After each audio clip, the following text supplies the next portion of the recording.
opinions expressed on this show do not necessarily reflect those of the Barbers Chat Network, our great partners at H&B Media, or any of our media peers. We're just five idiots who love sports and love to talk shit. If you're offended easily, then this show isn't for you. And for those of you who aren't offended easily, sit back, relax, and enjoy the show. Remember, it's only entertainment.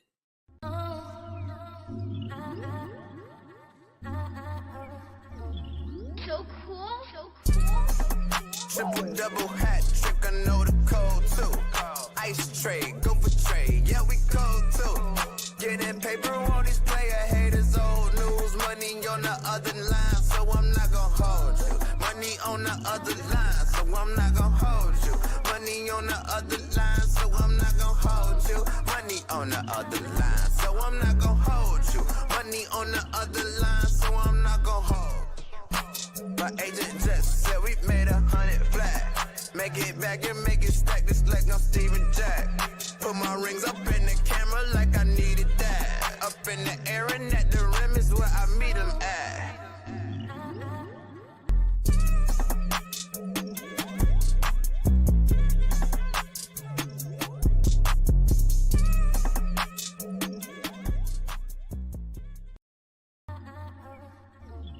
So cool.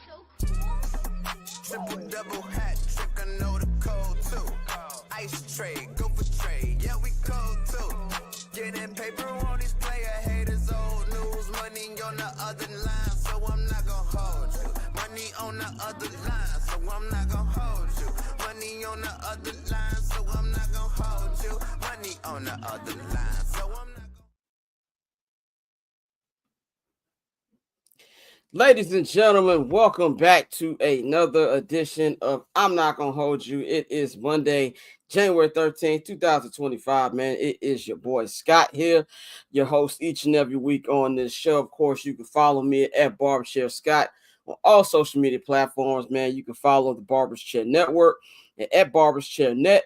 And of course, follow our partners, H&B Media, at H&B Media TV on Twitter and at H&B Media on Instagram, man. And of course, you subscribe to our Patreon, man, patreon.com/Barberschair Network.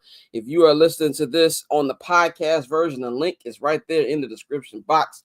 If you're watching this on YouTube, man, you can take your phone up right to the screen and click on the QR code. It'll take you to all three tiers of the Barbershare Patreon. If you subscribe to the $10 holler, that is the Barber's Chair All Access, you get 25% off your first order on the Barber's Chair Network store. That is bcnetshop.com. It is cold as hell in majority of the country.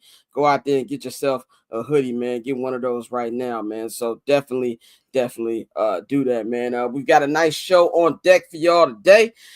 We've got a guest, our boy, the boy Illinois. Of course, you hear him each and every Monday and Friday on our theme song that we love so much over here. He's got a take about that new Jello ball joints tweaking that we're gonna get into, man. No Mikey today, no Dante today, and no Tulsa today. So it's the big three we got today. We got Courtney in the house, we've got Bang in the house.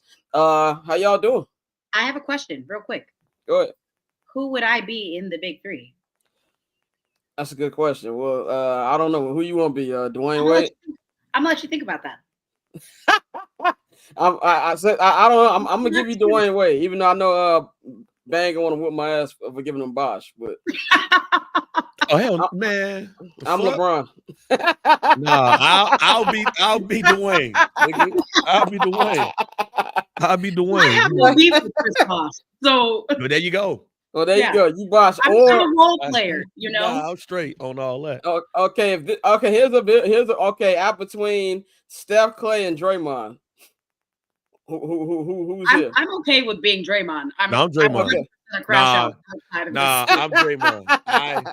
You will crash out. I crash out. I'll be Draymond.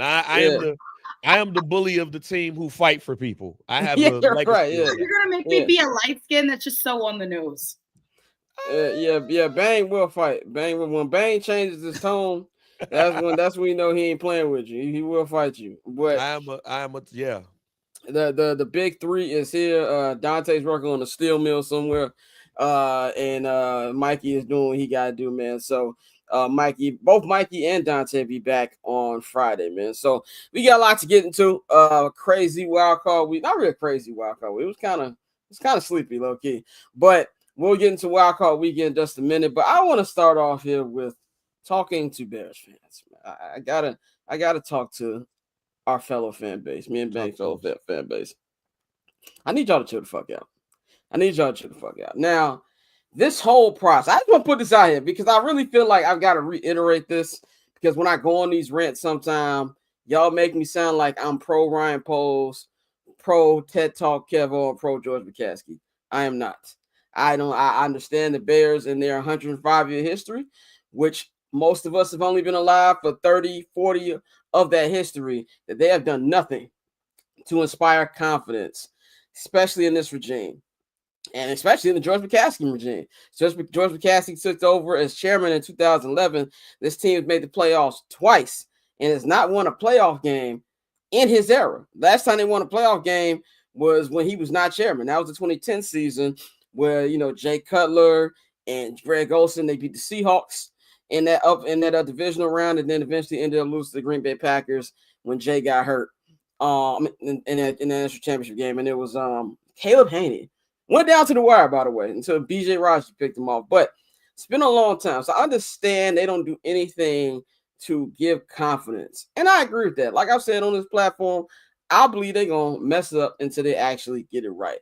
But that don't mean we got to react to each and everything. I feel like everything has been too much on social media. We're reacting to every little report that comes out that may or may not be true. Or we acting like just because Ben Johnson from interviews with another team, that means the Bears messed it up. Newsflash, people, it takes two people to tango. The Bears can give the best, presentation to Ben Johnson, but if Ben Johnson wants to go somewhere else, he wants to go somewhere else. That just is what it is. You have to look at other candidates when it comes to this job. Do I want Ben Johnson? 100%. And I said on Friday, I think when the smoke clears, that Ben Johnson will be the head coach by this time a month from now. I truly believe that. But if he's not, there's other options here where this is going on. And also, you got to know, we don't know if Ben Johnson and the Bears had a great interview because nobody knows outside of the people in that room. And I also tell you guys, watch who you pay attention to on social media. Even me, I'm not sitting in these rooms, nigga. What I learned is from people who are more knowledgeable in the Bears media space. There's only a couple Bears people in the media who I listen to when they speak about certain things going on in the organization because they got an ear to it. To me, if Brad Biggs says something, if Courtney Cronin says something, if like an Adam Hogue or Adam John says something, I got my ears perked up. Anybody else, I'm not really paying attention because the Bears are real, they keep to themselves. You know what I'm saying? So we don't know how this is. Everybody's hearing about, oh, he's enamored with the Raiders are enamored with him. We don't know. They might be head over heels for Ben Johnson. We do not know this.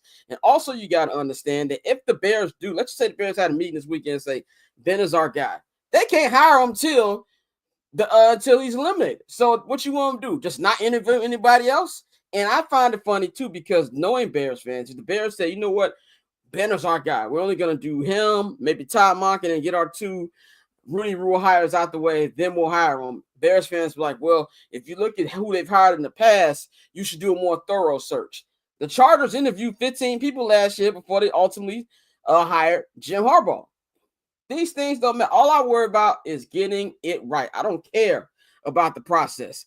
They be like, Ron Rivera, why is he going in person? Whether we like it or not, he's an 85 Bear. So they at least like, hey, nigga, come here, we'll have some food and watch the playoff games because you won our only Super Bowl and help win one of our only Super Bowls in existence. We don't know what went on with them. So even if you complain about the team, that's fine. But what I need y'all to stop doing is complaining about things that got nothing to do with the Chicago Bears. Last night's victory for the Washington Commanders has nothing to do with the Chicago Bears. And I understand we having PTSD because the Commanders are having a season that we thought the Bears were going to have. Jaden Daniels is having a season that we thought Caleb Williams was going to have. The Bears are not cursed. They're run by idiots. There's a clear distance. What did the Commanders do? They got rid of their idiot owner, and they went out there and hired the right people. And that's really what it comes down to. I have zero, and I mean zero remorse for drafting Caleb Williams. I personally don't feel that Jaden Daniels in the system that Caleb is in does anything remotely to what Caleb did this year. I think he's way worse. And I think if Caleb was in Washington, oh, nigga, it'd be this times that because of the better system. That's how I feel. So I'm like, we got to stop reacting to everything that has nothing to do with the Bears. What the Commanders did has nothing to do with the Bears. Y'all did the same thing with the Texans last year. This is a year-to-year lead. The Commanders could go next year. They're in a rough division with the Eagles and just not be the same team. We go in there and see Dan Quinn have the same problems that he's had at previous stops. We can see Jaden Daniels with more film around him be back to being just a good quarterback, but not to the level he is on right now. We saw it with C.J. Stroud this year. I don't know where the hell C.J. Stroud be throwing half the damn time. That's not how he looked last year. You need to focus on your team and hoping they get it right. But the reacting to everything, you're not doing anything but stress yourself. Now, understand, I am trying to get logic out of fans. I understand the definition of fan is fanatic. There's no logic here. But you're not going to do anything but stress yourself out by constantly reacting to every single thing. Let it play out, ladies and gentlemen. That's just my take on that. Now, Courtney, I want to get your take. You said you had a take. You are the outsider here. I actually feel for you sometime when we ranting about the Bears in the group chat, and you just like, y'all give it up. What's your take on fans reacting? Man, my thing is like, it's the guy that you want is literally playing against the Commanders this weekend. Like, that's the guy that you want. You're not going to get him anytime soon. If the Lions are on the trajectory that they're on, the Lions are going to end up in the Super Bowl, and you're not going to be able to hire him. Like you said, maybe he'll be your coach within, the next month. This time next month, hopefully Ben Johnson will be your coach. But just like, relax. Every day I'm seeing new tweets, and I just want y'all to relax. Like, let's be honest. Y'all are going to fuck this up too. It's probably going to get fucked up. I'm just saying, based on honestly, and I mean this with all due respect, like, I'm not even trying to be funny right now. I'm hoping that this is the time that y'all get this shit right, because the same cycle has been repeating itself. And like, if you're keeping Ryan Poles, you're going to hire a new head coach. Shit's going to hit the fan. GM's going to get fired, and then the cycle is going to repeat itself. And I'm just over it. I want better for y'all. I want better for you guys. I want better for myself too. Bang, what you thinking? I just be joking around in the chat. Like, I ain't gonna say I don't give a fuck, but at this point, I just be laughing at all of this shit. I don't have a problem with them interviewing 50 to 60 people. Hey, Courtney, y'all doing a local out. She lose a bet. There's no local out today. Yeah, I don't mind them interviewing. I don't mind them interviewing 50, 60 people. I want them to get it right. Like you said, the Chargers did that, and they found Jim Harbaugh.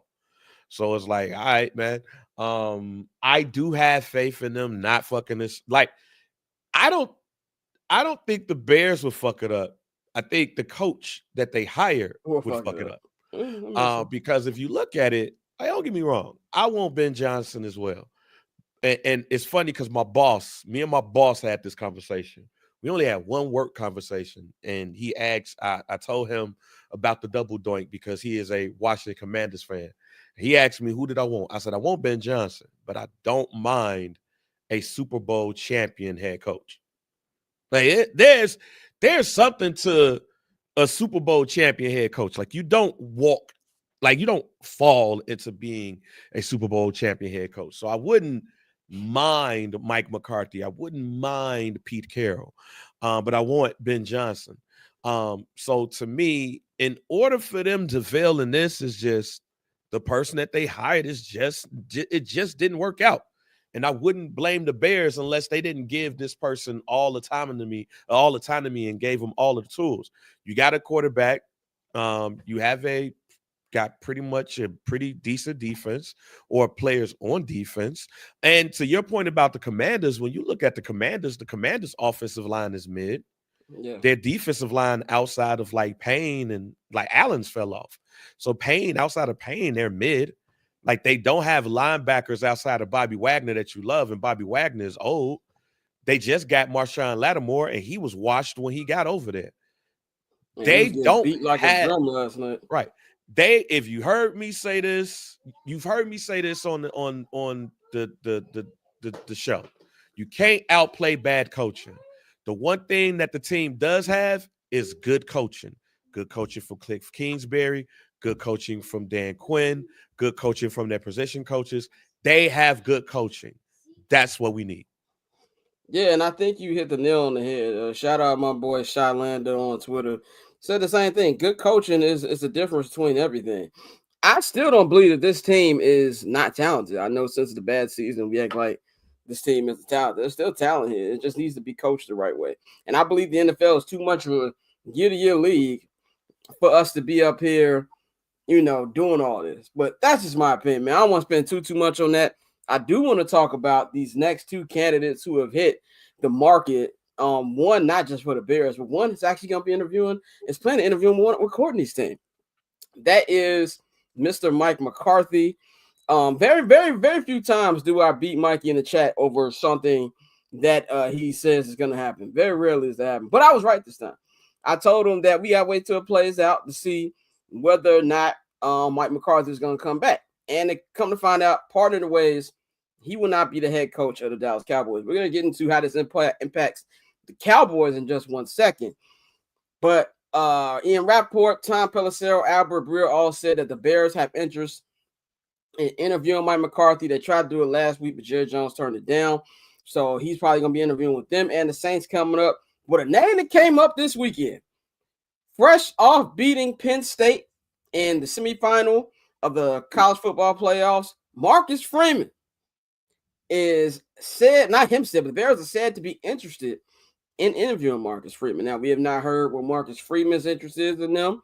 I'm pretty sure that's not going to even happen until after the 20th, after the national championship game. Will he even consider that? We know he just signed an extension. This is college. That doesn't mean anything. Whatever the buyout is, if the Bears really want him, I'm pretty sure they will pay him. But that is an interesting name that came in. To me, I look at it like this. At first, I was very against the Marcus Freeman idea because I don't want no college head coach. But I see the way he's turned around that Notre Dame program. I see the way that he's been in these college playoffs. And to me, yes, he does give off the CEO type coach thing, which could be hit or miss when you're trying to develop a young quarterback.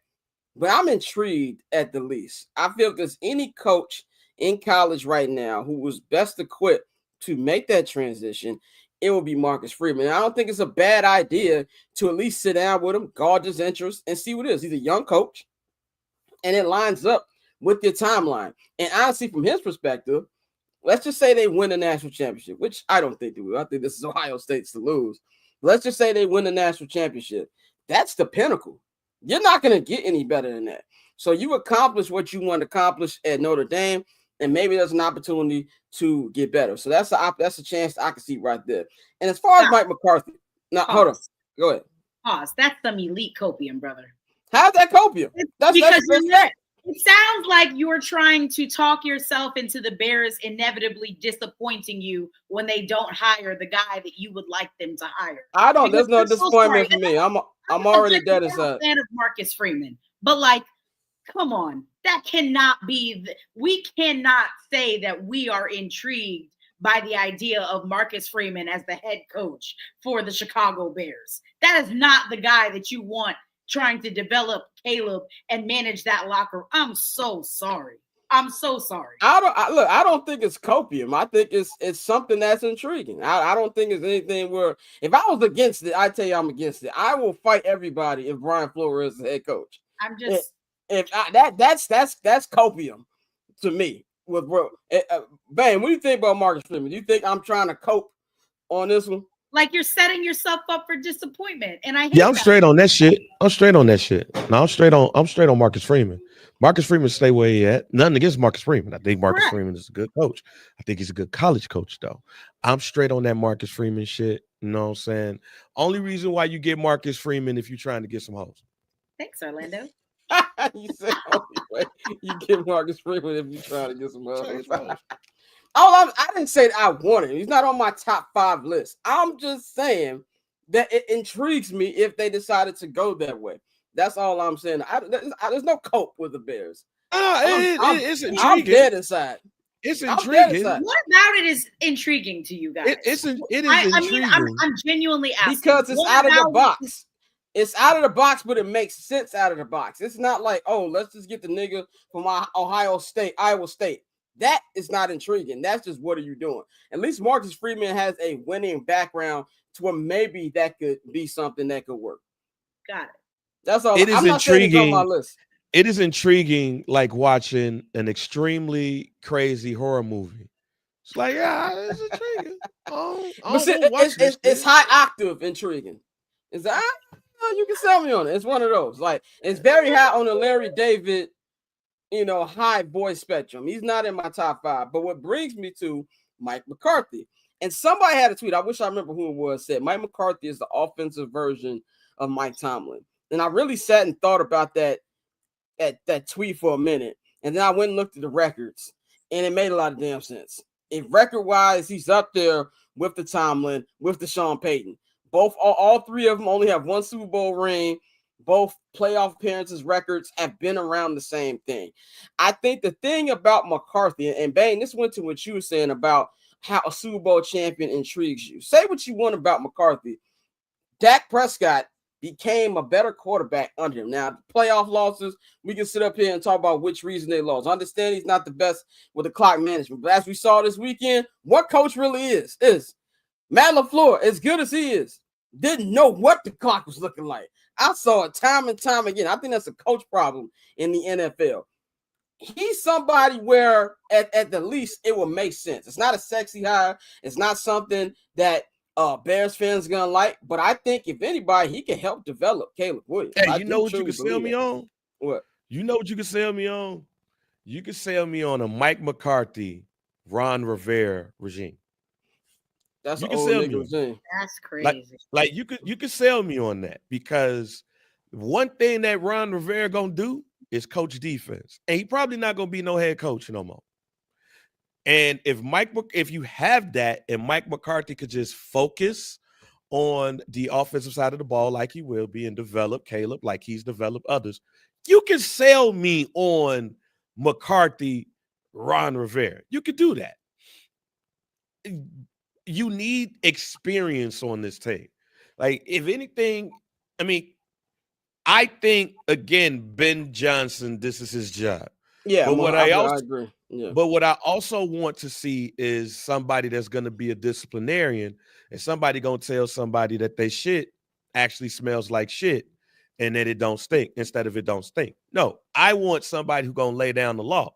And if you can't get Ben Johnson because Tom Brady then finessed him at the game, since he's going to be calling the game, then McCarthy and an experienced DC like Ron Rivera, and has some younger people that's coaching them, the position coaches and stuff like that. Like, you could sell me on that, and I'll be like, all right, I'm cool with this. Yeah, Alex, you're right. Them press conferences gonna make me want to put a bullet in my head. That's your problem, not mine. That. If we're looking for good press conferences, that's why I was saying Mike Tomlin, because I really wanted to hear Mike Tomlin. But Courtney, what do you think about McCarthy? Because there's also rumors that he might be, he started and he I think he was the offensive coordinator like 03-04. Yeah. So your team is very much a possibility as it is. Yeah, I don't know. When I think about who I want to be the head coach of this team, like, you guys are actively rooting for Ben Johnson, and I'm just like, just hit me with a car. Like, no, no Aaron Glenn love. This team, well, you guys have, like, and I'm being for real, y'all actually have something to look forward to as an organization. And, like, listen, I know I make jokes about, Spencer Rattler season, but, like, I'm not inspired to watch this team. Right.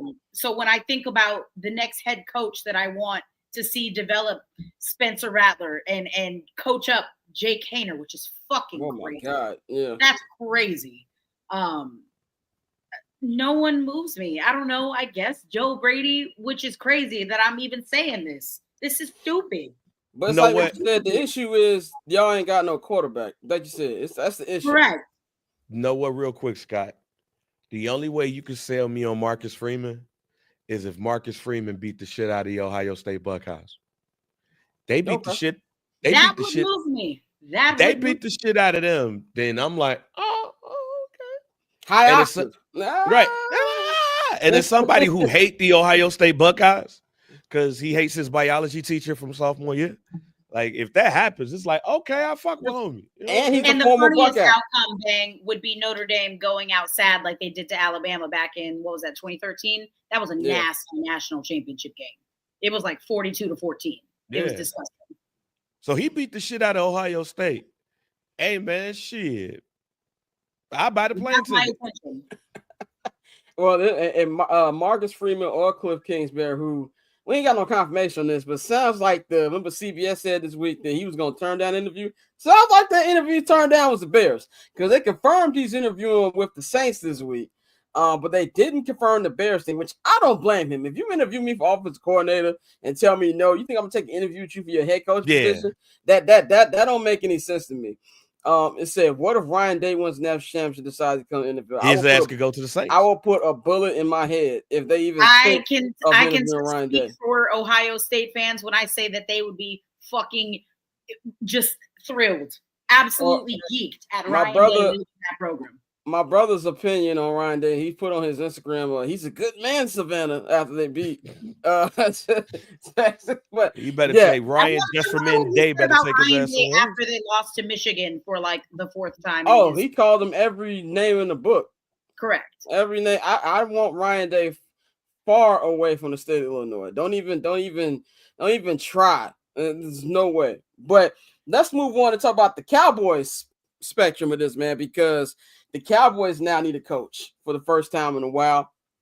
And I saw a lot of people say, we know Jerry doesn't do anything without thinking things through. He's 82 in his seat now. Are we really sure that he thought this thing through? They don't feel like he has, because now they can't even interview top candidates like Ben Johnson or Aaron Glenn or, Cliff Kingsbury until after they get eliminated because they didn't do the original virtual interview.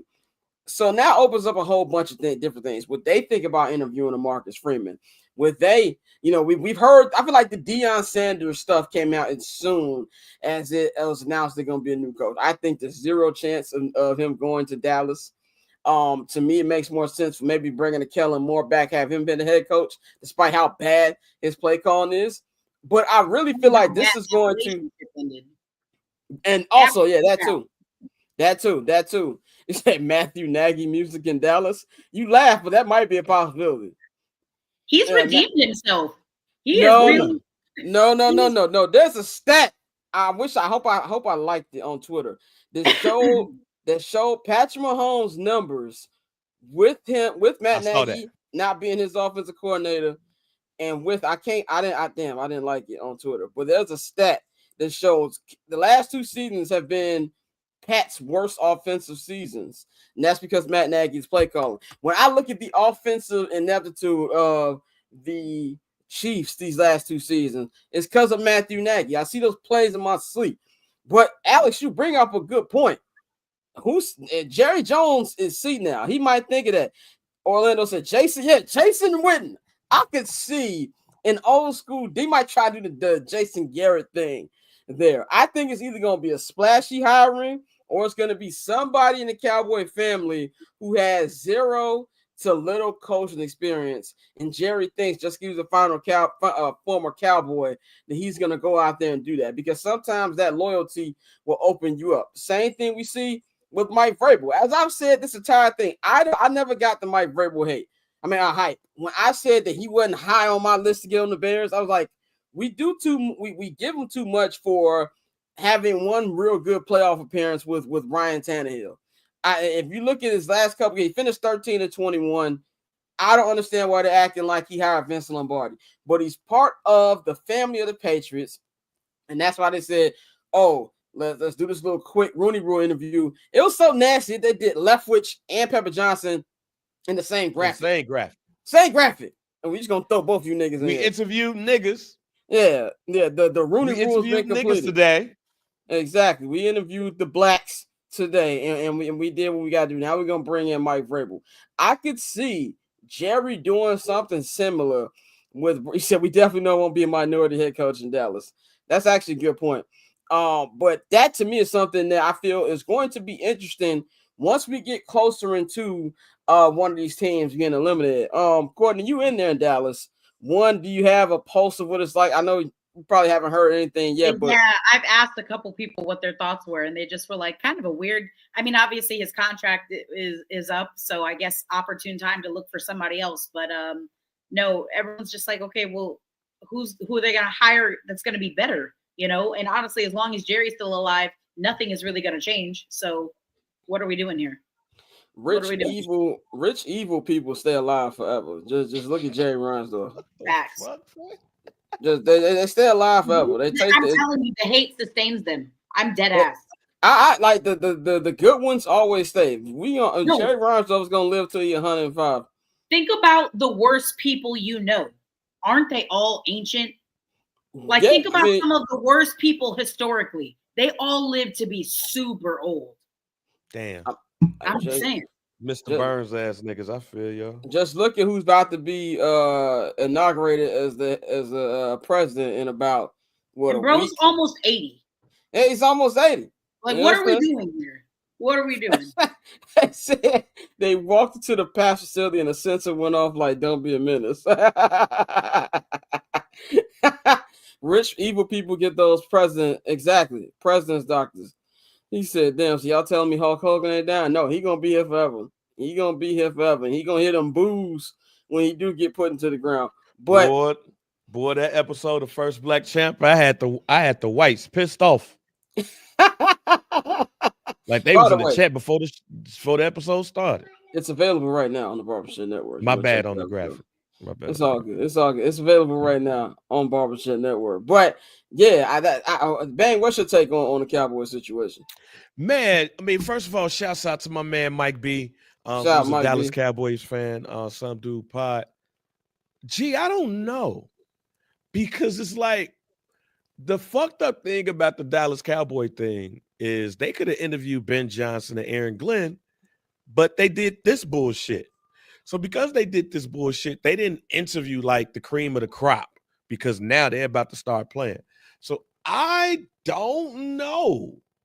And that's the weird part of the situation. I can't even tell you outside of one name that I could see as the Cowboys head coach. What's that one name? John Gruden. John Gruden is the only person that I'm like, I guess he could be the head coach. They on Barstool.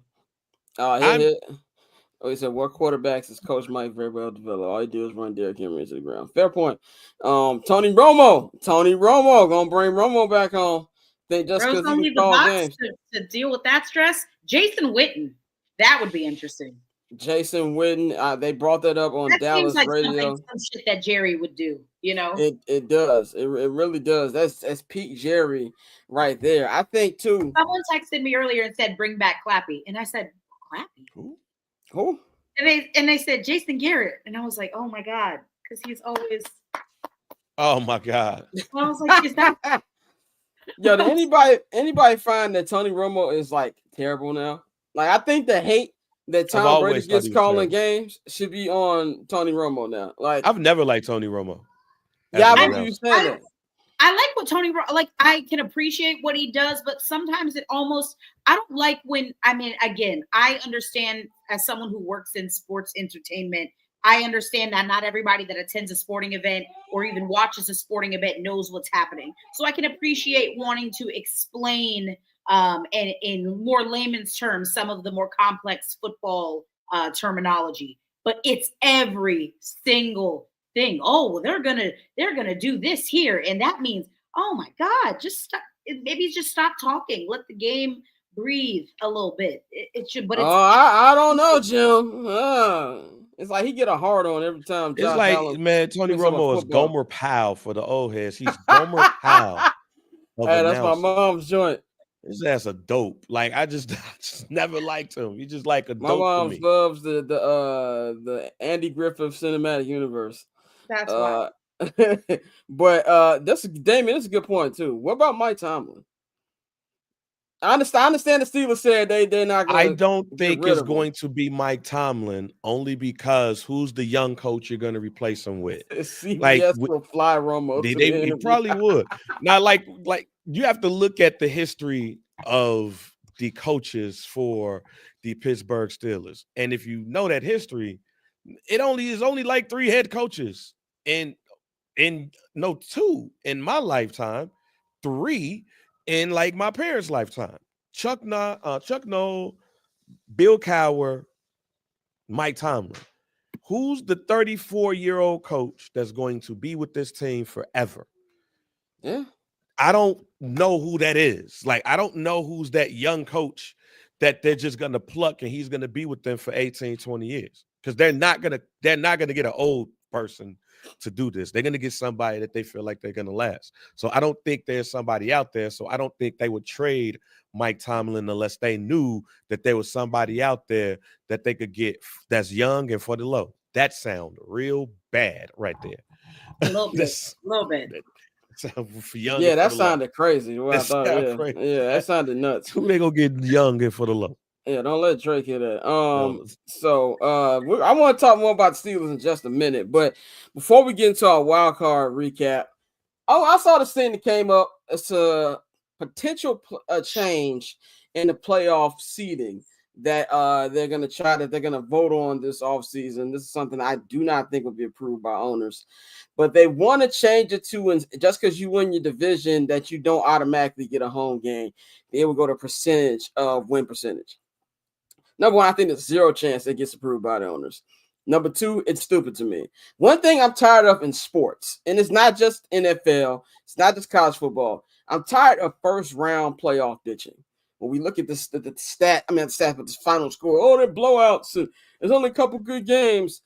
You got to get to the first round. I don't believe the playoffs should just strictly be the top 4 or 6 best teams. No, I don't believe that. Well, what about these up-and-coming teams, getting to the playoffs? Like the Commanders. If we had that, we wouldn't have that exciting Commanders game we had last night. Those storylines matter. Just because you get the better teams doesn't mean that those games can't be blowouts too. And so it's like we see that with college football. They've been talking about seeding all playoffs. We're seeing that today from this wild card weekend. When the NBA playoffs start, what we always do, they need to go back to best of 5. I don't agree with that. I feel like in the playoffs, at the bare minimum, you deserve 2 home games. That's the bare minimum. And baseball, why'd you get rid of the wild card game? I've always been anti-wild card game. I don't feel if you played 162 games, you should have 1 game on the line, your season on the line. I just don't agree with that. I think at the bare minimum, you should get a chance to bounce back from that. And so I think when you're going off percentages, what makes the NFL so great, it's kind of the same thing that makes the MLB so great, and something that doesn't make the NBA so great. Divisions matter. Nobody cares about who wins a division in the NBA because it's based off better record. Nobody cares about that. So I think to have that division rivalry, to make those games feel more important, I feel like it should be, you win your division, you automatically get a first round playoff game. That's why I put it at 0 chance of this. I'll be stunned if owners approve this. But I see what they're trying. They're trying to feel a way to make it better because the fans complaining. But to me, that would just be a stupid move. Courtney, what do you feel about this particular change in the playoff? Yeah, I just think it doesn't. What incentive do you have to win your division? What is the? I'm asking y'all. What is the incentive to win your division? At that point, it would be none. Correct. So yeah, no, absolutely not. I think that's completely ridiculous. I understand that fans don't want to see blowouts, but that could happen. We're going to talk about it in a little bit because me and Bang were Mr. Papa in the Twitter said, when can we shit on the Packers? We're getting there, brother. I can trust you. We're getting there. Give me a second. Yeah, but Bang and I were jokingly calling it the Chargers bye week, and then look what happened. Yeah.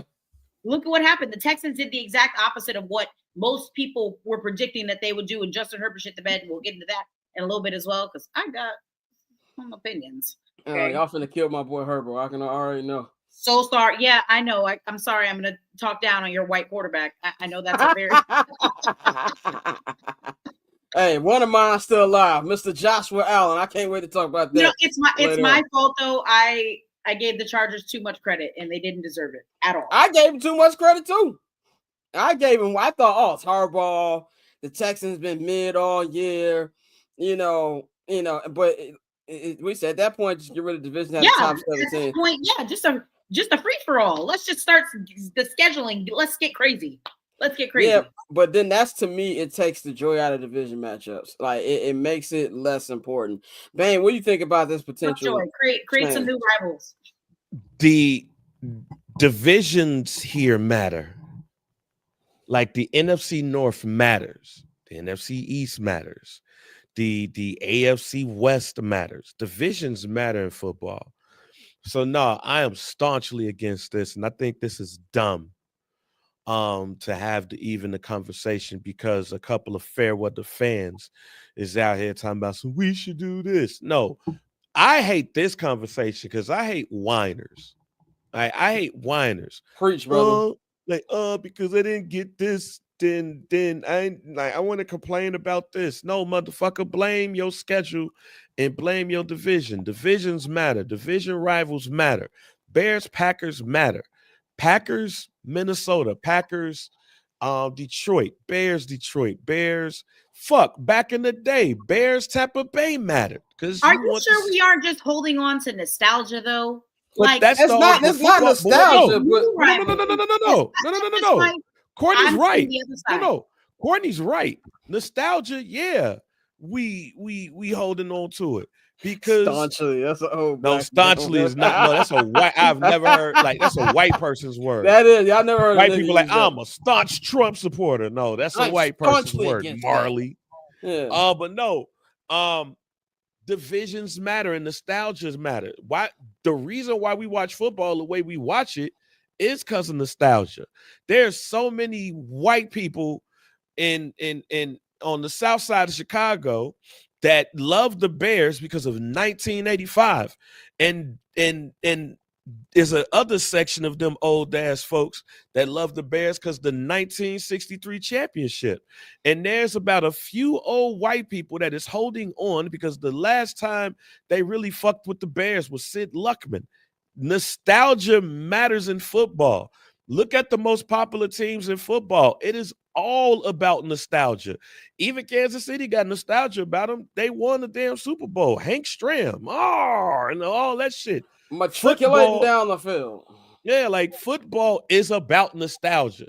So yes, when you talk about football, you talk about divisions. I guess it's mostly when you don't have anything good that happened for your organization recently, you like hold on. No, because Green Bay live off that title town crap. For sure, but they have more recent things that have occurred for them. You know, have they? Yeah, but them motherfuckers still talk about Barca.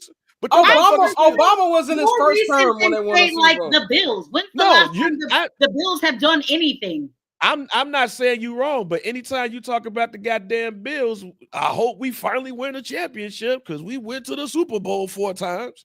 Like Kansas City went through that whole shit. Like they always went to the AFC championship, but didn't get no farther. These motherfuckers in Green Bay still talking about Ray Nitschke old ass and shit. I only bring this up simply to say that you can still have those games scheduled. Like, why not try to create new? I'm gonna give you you can, but you can't. You can, Courtney, but it don't hit right. I'm gonna tell you why. Here's why. What's one of the main problems we have in the NBA? There's no real rivalries. We do not care who wins the Central Division with the Knicks and the Sixers, and I don't even know who else in that division. The Celtics, because they don't play each other that much. There's no hate because it's all just got the top 6 and the bottom 4. They make the playing games. There's no rivalries there. What makes the NFL, what makes football great, is rivalries. And if you delete the divisions, that takes a lot of the appeal of football away. Yeah, I ain't saying you wrong, Courtney. I think you're 100% right. I don't really think there's no wrong. Y'all aren't wrong either. I don't think there's really a wrong or right here. I feel like it's all just a matter of how intensely you feel. Like, don't get me wrong. I fucking hate the Falcons with everything in my soul. That's a blood feud. How you feel about the Packers is how I feel about the Falcons. But like, if I didn't have to, I'd be down to play somebody else. It just doesn't. Our feud occupy that much mental real estate that I'm like, I can't wait to beat the shit out of the Falcons. Not the shit on your teams and your opponent, like, and your rival, but the Falcons got here like the 70s. Yeah, that's true. And the Saints did too. Like we have this shit in our blood. Yeah. That Yep. shit's ingrained in us. So That's that's totally why I was fair. saying like specific feuds. Like the Baltimore Ravens is like probably the perfect example, right? Because them motherfuckers moved and they hate the Browns hate them niggas, like hate them. They had to be in the same division. They had to. The Cincinnati Bengals is basically an offshoot of the Cleveland Browns. They hate them niggas. Like there's division rivals that hate them niggas. Now, can you have a situation like in the 90s, the Dallas Cowboys and the San Francisco 49ers? Yes, because they hated each other. And when you have those two teams They that's still good at do- the same, they and they still do, still do. honestly. And when you have those two teams good at the same time, or if you have the Colts and the Patriots good at the same time, then like that's perfect. And when you even think about those teams, the Colts ain't really got no real rivalry. Like the Ravens don't hate the Colts because them niggas moved from Baltimore. But the to Ravens and goddamn- Steelers is but Bloods the and Ravens Crips. and Steelers though, Ravens they and Browns. right, that's blood feud. I told the story here on this podcast about how the Chris Conti game almost broke up my family. Like I laughed I jokingly. got to it with Chris Conti himself. Yeah, like my father, I jokingly laughed like in frustration, and my father, you think this shit funny? You think this shit funny? This shit ain't funny. You see what the fuck happened? Hey, like hey, my next time Mike father- on here, ask him how long it took me to move from that chair Yeah, after like- 4th and 8. I was sitting there just like I was watching ABC News, nigga. That's how much I couldn't leave from that chair. like, yeah, like it just hit different. And if you split that for the sake of playoff seeding, I don't give a fuck about like that. We had a terrible ass season, but we beat the Packers. And I was on a big ass meeting. It's like Michigan. You're like, our season sucked, but we beat like- Ohio State. Yeah, I was Right, on a big ass exactly. meeting. I understand. was on a big I get ass it, meeting. The guys. president of the company was shitting on me and shit. Like, your Bears suck. I was like, but we beat Green Bay. So all that shit you That's what talking, made yesterday Right. so sweet. Because Yeah. somebody said, when the last time the Bears beat us? Oh, you missed last week, nigga? That's Yeah. when. The jokes hit better when I know we last beat Yeah. you. That's And what especially if it's, you know what? I know Detroit, when Detroit didn't make the playoffs, what was that, 2 years ago? They didn't make the playoffs. But you can't tell me that they didn't feel good about their life And when they kept Green Bay out that bitch. Yeah, Ah, exactly. no. Here's the problem. I'm gonna end this topic on this. As the many games I covered the Bears these last 4 years, whenever we play division rivals, no matter who wins that game, what is the chant as the both fan bases are leaving Soldier Field? Green Bay sucks. Yeah. No, think of Vikings and Lions. No matter who won that game, we're unified in we hate them niggas. That's why we And need to listen, keep this. I support the hatred. All I'm saying is, why can't we have more hatred, more diverse hatred? Nah, we don't want diverse hatred. We don't want. I want to hate We them want niggas segregation forever. in sports. Yeah, all right? Crazy. Sports segregation. We're Exactly. for segregation in only sports. hating you don't want to spread the love a little bit, like fuck No. the Cardinals? That's No. crazy. I don't. That's No. crazy, guys. No, I No. don't. I want Detroit fans to be brought down to their knees next week and You know what? realize we still the Courtney, Detroit Lions. You know what, Courtney? Yes, but we want that for playoff time. Like, for example, the Washington Redskins. When I was living in the DMV, shouts out to my OG out there, Doc Walker, former tight end for the Washington Redskins back in the day. He said, I hate the Bears. I hate them motherfuckers. Like, he came in my office. Yo, Chi-Town, we play the Bears. I hate them motherfuckers. I hate Mike Dicker. I hate Richard Dent. I hate the Fridge. I hate Wilbur Marshall, even though we played on the same team afterwards. He hate them. I but would he take a hate piss them. in front of the Bar Star trophy. Yeah, but he Not hate them trophy, for but statue. playoff time. Because when they came up, when they went up against each other during the playoffs, it's like, all right, now you're trying to keep me away from the ring. So I know if you ask Eric Dickerson, Eric Dickerson, like, fuck the Bears. If you go ask Eric Dickerson, I guarantee you, Eric Dickerson. There's say, a lot of old "Fuck Niner them." fans who feel the same thing about the Bears. The old 80s rivalry. Yeah. The Bears and Niners met a But couple it's the times. playoffs. Now It's the it's playoffs, really yeah. like, yo, you keeping us, we 14-2, your ass is 13-3, you keeping me away from a ring. I know if you ask Mike Singletary about the 19, I feel old as hell. Orlando, shut the fuck up. I was 2 at the time, so I don't know. But I guarantee you, if you ask Mike Singletary about that 1984 NFC Championship game or that championship game where the Bears played San Francisco and they lost at Soldier Field like 31-3. I guarantee you Mike Singletary coached San Francisco, was like, but still is like, fuck them motherfuckers at the end of the day. I was just here to collect the goddamn check. I agree, man. Keep segregation in football. But moving on, let's recap Wild Card Weekend, man. I thought it was a mid-weekend, to be honest with you. There was only one game that really delivered. That was the Commanders and the Buccaneers.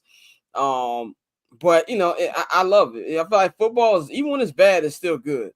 You know what I'm saying? Like, yeah, it's like pizza. Oh, you know, the funny thing, I'm not gonna name who told me this, obviously, but a certain friend of mine, his father told him, mind you, we like 15 at the time he told us. So he probably shouldn't have been telling us this. He told us, he's like, y'all niggas learn later, but eventually he said, pussy is like pizza. Even when it's bad, it's good. Yeah. And I was like, at the time I didn't get it, but I'm like, yeah. He's not really wrong there. He ain't really wrong there. Even when it's bad, it's still good.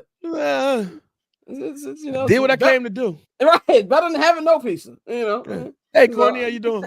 You straight? You covered your face. What's on your mind? HR friendly. I don't need you. I don't need you putting a lawsuit on me. A single tear in the corner of my eye. You got putting a lawsuit on me. Like, you got the Denzel and Glory too. But do y'all feel the same way? We'll say that for the text group. We'll say that. Don't say that here. We'll say that for the group chat. Anyway, moving right. Hey, don't. We don't want to blow the spot up on here. Blow my spot up. I don't want no. Yeah, I was 15 when I was told. I was like, okay. I am not Skip Bayless. Don't. Oh my God. We need to send this to Barber's Chair HR. And HR is literally just Scott in a room with a different hat on. Me with a tie. I'm Barber's Chair HR. I'm like when Idris Elba was on The Office. That's me in the Barber's Chair HR. Put on the clip on. Yeah. You turn around with a clip on high. My name is Scott. Can I speak to the manager? Literally, can I speak to the manager? I am your manager, B. You made some inappropriate comments on the January 13th episode. We need to speak to you. But going to the Commanders, man. Commanders feels like everything goes right for this team, man. They won 23-20 in a doink that actually worked. Now, I tweeted earlier in the afternoon. It says Scott wearing glasses is his HR hat. Yes, exactly.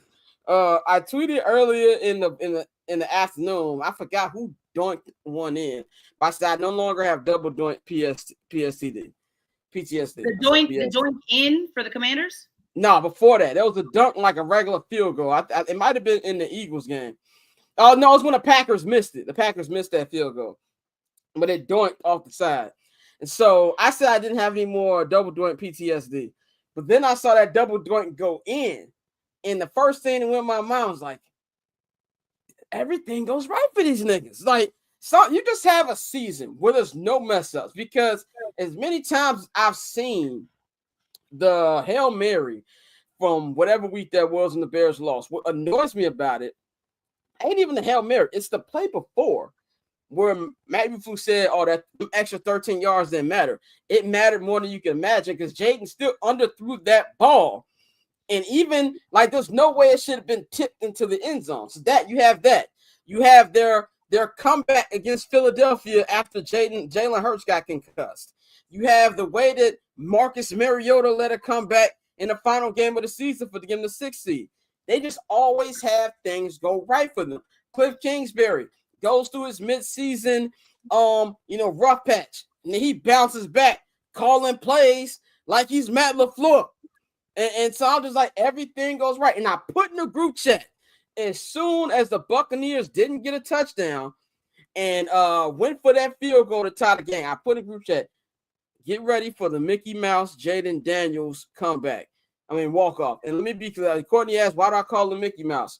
I don't hate Jaden Daniels. I'm going to get my CM Punk on from, what year was that, bang? 2011? Mm-hmm. We said about John Cena. I don't hate Jaden Daniels. I hate the idea of Jaden Daniels. Because y'all doing the same thing y'all did with CJ Stroud last year. And when more film comes out on this nigga, and if he has a mediocre year next year, y'all going to be killing the boy. Oh, well, maybe Dan Quinn shouldn't have been hired. Cliff Kingsbury, we got to rethink that decision. And now after Dan Campbell, we've already hit that part of the cycle, though. There was a point in this season when people were talking. But that's my point. That's my point. But they bounced back from it. He said Dan Quinn trying to be Kirkland, Dan Campbell. I hate the idea. And I have these idiots saying, "Oh man, why can't Caleb do that?" I'm like, look, I have remorse about a lot of things to Bears. Drafting Caleb Williams ain't one of them. And this ain't like what I see when Mitch was the fourth or fifth replacement on the Pro Bowl, and he took that picture with Patrick Mahomes and Freaky Sean. It was like that meme of one of these don't belong. It's not one of them situations, man. But it leads to stupid conversation. But then you got the defense playing well outside of Marshawn Lattimore, balling. Bobby Wagner out there looking like he's in the Legion of Boom again. Every play call was hitting for the Commanders. And it looks like this is starting to get closer to season team of destiny vibes. Now, I don't know. We'll get into divisional round storylines later, what their actual chances are against Detroit. But they look very much unguardable because of the way Jaden plays football. And that's what we saw last night. Bang, what did you think about this commander voodoo that we've been seeing this year? I hate these niggas. I do. I hate them. Like, fuck. Like everything. Like literally everything. Like everything these niggas do. They what? Like, somebody got to point me to the game where it just didn't work. Like, is it because of Magic Johnson there? Them Dan Snyder sins wiped away. Nah, fuck all that. They still a racist ass organization. They still the same. Come on. They still the same organization had a racist ass owner. All them sins don't wash away just because Daniel Snyder there. Like, no, I am so frustrated about this. But here's the thing. Remember we had a season like this? What year was that? 2006, the Super Bowl season. No, not even the Super Bowl season. What year was this? Super Bowl season. The 2001 season when we lost to. Oh yeah. Ed, no, hear me out, because I don't think these motherfuckers winning in the playoffs. I ain't going to the Super Bowl. You talking about the R.W. McQuarters season? Yeah, like R.W. McQuarters, Mike Brown, all the shit was going. Not even the. We knew who you was. We let you up. Not even that shit. Like a lot of things did go right for the 06 Bears. Yeah, but the 2001 team, it was like shit. Can't nothing go wrong. And what happened? We lost in the divisional round after having a bye. And then the next year, what happened? We was in Champaign and we stuck up the joint. Yep. All I'm saying is be careful, not only Commanders fans, but all of these people anointing Jaden Daniels. I think Jaden Daniels is going to be a good quarterback. But look at C.J. Stroud and look at others who have started off so fast, and then all of a sudden y'all started to anoint them, and then next thing you know, they was mid. That's all I'm saying. Like, you see Ross Tucker on the score. Yeah, I see talking that. about some 10 times out of 10.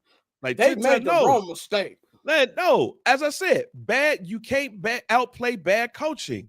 Dan Quinn, Cliff Kingsbury, that team coaching-wise are excelling right now. They are excelling right now.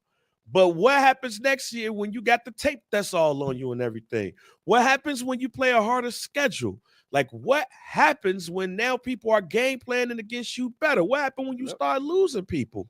What happens when shit don't fix? I'm not making a decision that we made the wrong decision until year 3. Yep. Year 3, that's when you're going to see me go, I told y'all niggas, or damn. And I don't think we're there yet. I think a lot of people are just jumping the gun because they are looking at things as this season and this year season only, and they're not looking at this for 15 years. Y'all thought Peyton Manning was going to have the greatest career. Y'all thought this motherfucker was going to be Johnny Unitas. And is Peyton Manning a top 5 quarterback ever? Definitely. Probably. But he ain't number 1. The motherfucker that was drafted 199 in the 6th round is the greatest quarterback and the greatest player of all time.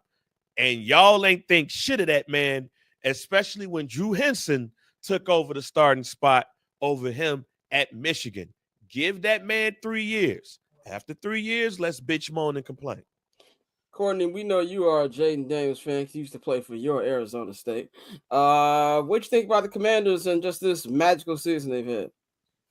Yeah, some, like you said earlier, some teams just every year there's always one team that has like the devil magic working for them. I was hoping and praying it would be the Denver Broncos, but they went out a little sad. So I mean, yeah, good for them. Like Bang said, though, people have a tendency to focus. It's a lot of recency bias that happens in sports. And people are going to forget, even with the dismal performance that CJ Stroud had this season. And even in that game, if I'm keeping it a buck, his defense really did him a lot. Yeah, he threw some BLTs in that game. Correct. His defense really bailed him out. But if people are even going to try to forget this season, that CJ Stroud had an incredible rookie season. Like, just be patient. Just be patient, people. Yeah, and the thing about let's revisit this next season or the season after, and then we can have the discussion like we are going to have about Justin Herbert here in a little bit. I think that niggas was doing the same thing with Jordan Love. But trust me, we finna get to that nigga too. Mm-hmm. And as far as Tampa, just quickly on Tampa, this is what I would do. I like Bunny Colvin, aka Todd Bowles. He'd fire that nigga and promote Liam Cohen. That's what I would do. And he looked like he didn't know what game he was watching. We got to make sure we stop Jaden from his left, which is all right, and make sure we do the right thing. He got to go. I'm sorry. You don't want Liam Cohen to leave and go somewhere else, and take that offense with him, man. That they need to figure that out right away. Let's go to the Eagles Packers game, man. I got a couple things to say about this, man. One, thank you, Eagles, for doing what you need to do and taking the Packers out. But this style of play is not going to work. I don't care who wins tonight between Minnesota and the Rams as far as we're playing y'all. I mean, I want Minnesota to lose. But y'all will get washed if y'all play the way that y'all played yesterday. Jalen Hurts, 13-21, 131 yards, 2 touchdowns. I saw a lot of Eagles fans on my timeline Saturday night taking a victory lap over Justin Herbert's bad game, saying, don't y'all ever talk about Jalen Hurts again. I don't care how many picks Justin Herbert throws. I know one thing, you're a better quarterback than Jalen Hurts. I know that damn much. We get with like nobody outside of Eagles fans puts Jalen Hurts on this pedestal that we have. I know we all make jokes about, Lamar Jackson's running back. No. Jalen Hurts is running back. Just look at the all-time stats for the Eagles. They went out to on a good start, and the defense played well, but this offense ain't gonna cut it. Go ahead. No. Because I'm wondering. I'm just thinking out loud. What's Jalen Hurts' passer rating in the playoffs? In the playoffs, that's something I gotta Google. Damn, I forgot it. Now, because Justin Herbert's is 60.7, 60. Yeah, okay. 2 touchdowns, 4 interceptions, 515 yards in 2 playoff games. And this is gonna sound like a cop-out, but Jalen Hurts has had a way better roster to work with than Justin Herbert. Oh, brother, here we go. Is that a lie? No. I'm saying here we go. We're gonna get into this is the cop-out excuse. Every time somebody wants to talk about freaking Justin Herbert. It's hypothetical man. What if man? What if he had a better roster? What if bro didn't have Hypothetical Keenan man. Allen, Austin Eckler, Mike Williams, and don't get me wrong. I know that all those dudes are fucking injured all the damn time. You breathe on them or you look at them wrong, okay, and they're injured. But come on. I mean, but who was he throwing on? He had the best wide receiver this year was Ladarius McConkey. That was the best wide receiver yet. Calling that man Ladarius. I would love to see him with the Devonta Smith and AJ Brown in his book that he was reading. By the way, I don't buy. I know this pictures him with that book ever, but I really think he does not like this nigga Jalen Hurts. Correct. When I saw that, I was like, oh yeah, he can't stand Jalen Hurts. That used to be his homie. That used to be his ace. Not no more. He knows that noodle arm nigga is not good enough to get on the ball consistently. But that's my man now. Anything on the Eagles before we go into Green Bay bashing, like I've been waiting for? I'm not tripping. I'm not tripping about the win because sometimes you have wins like that, and stuff like that. I ain't really tripping off of it. It takes you get you another week to figure out what your deficiencies are and move on. In the playoffs, hey man, I'm just trying to win a motherfucking game and all that shit. I ain't got to win beautiful.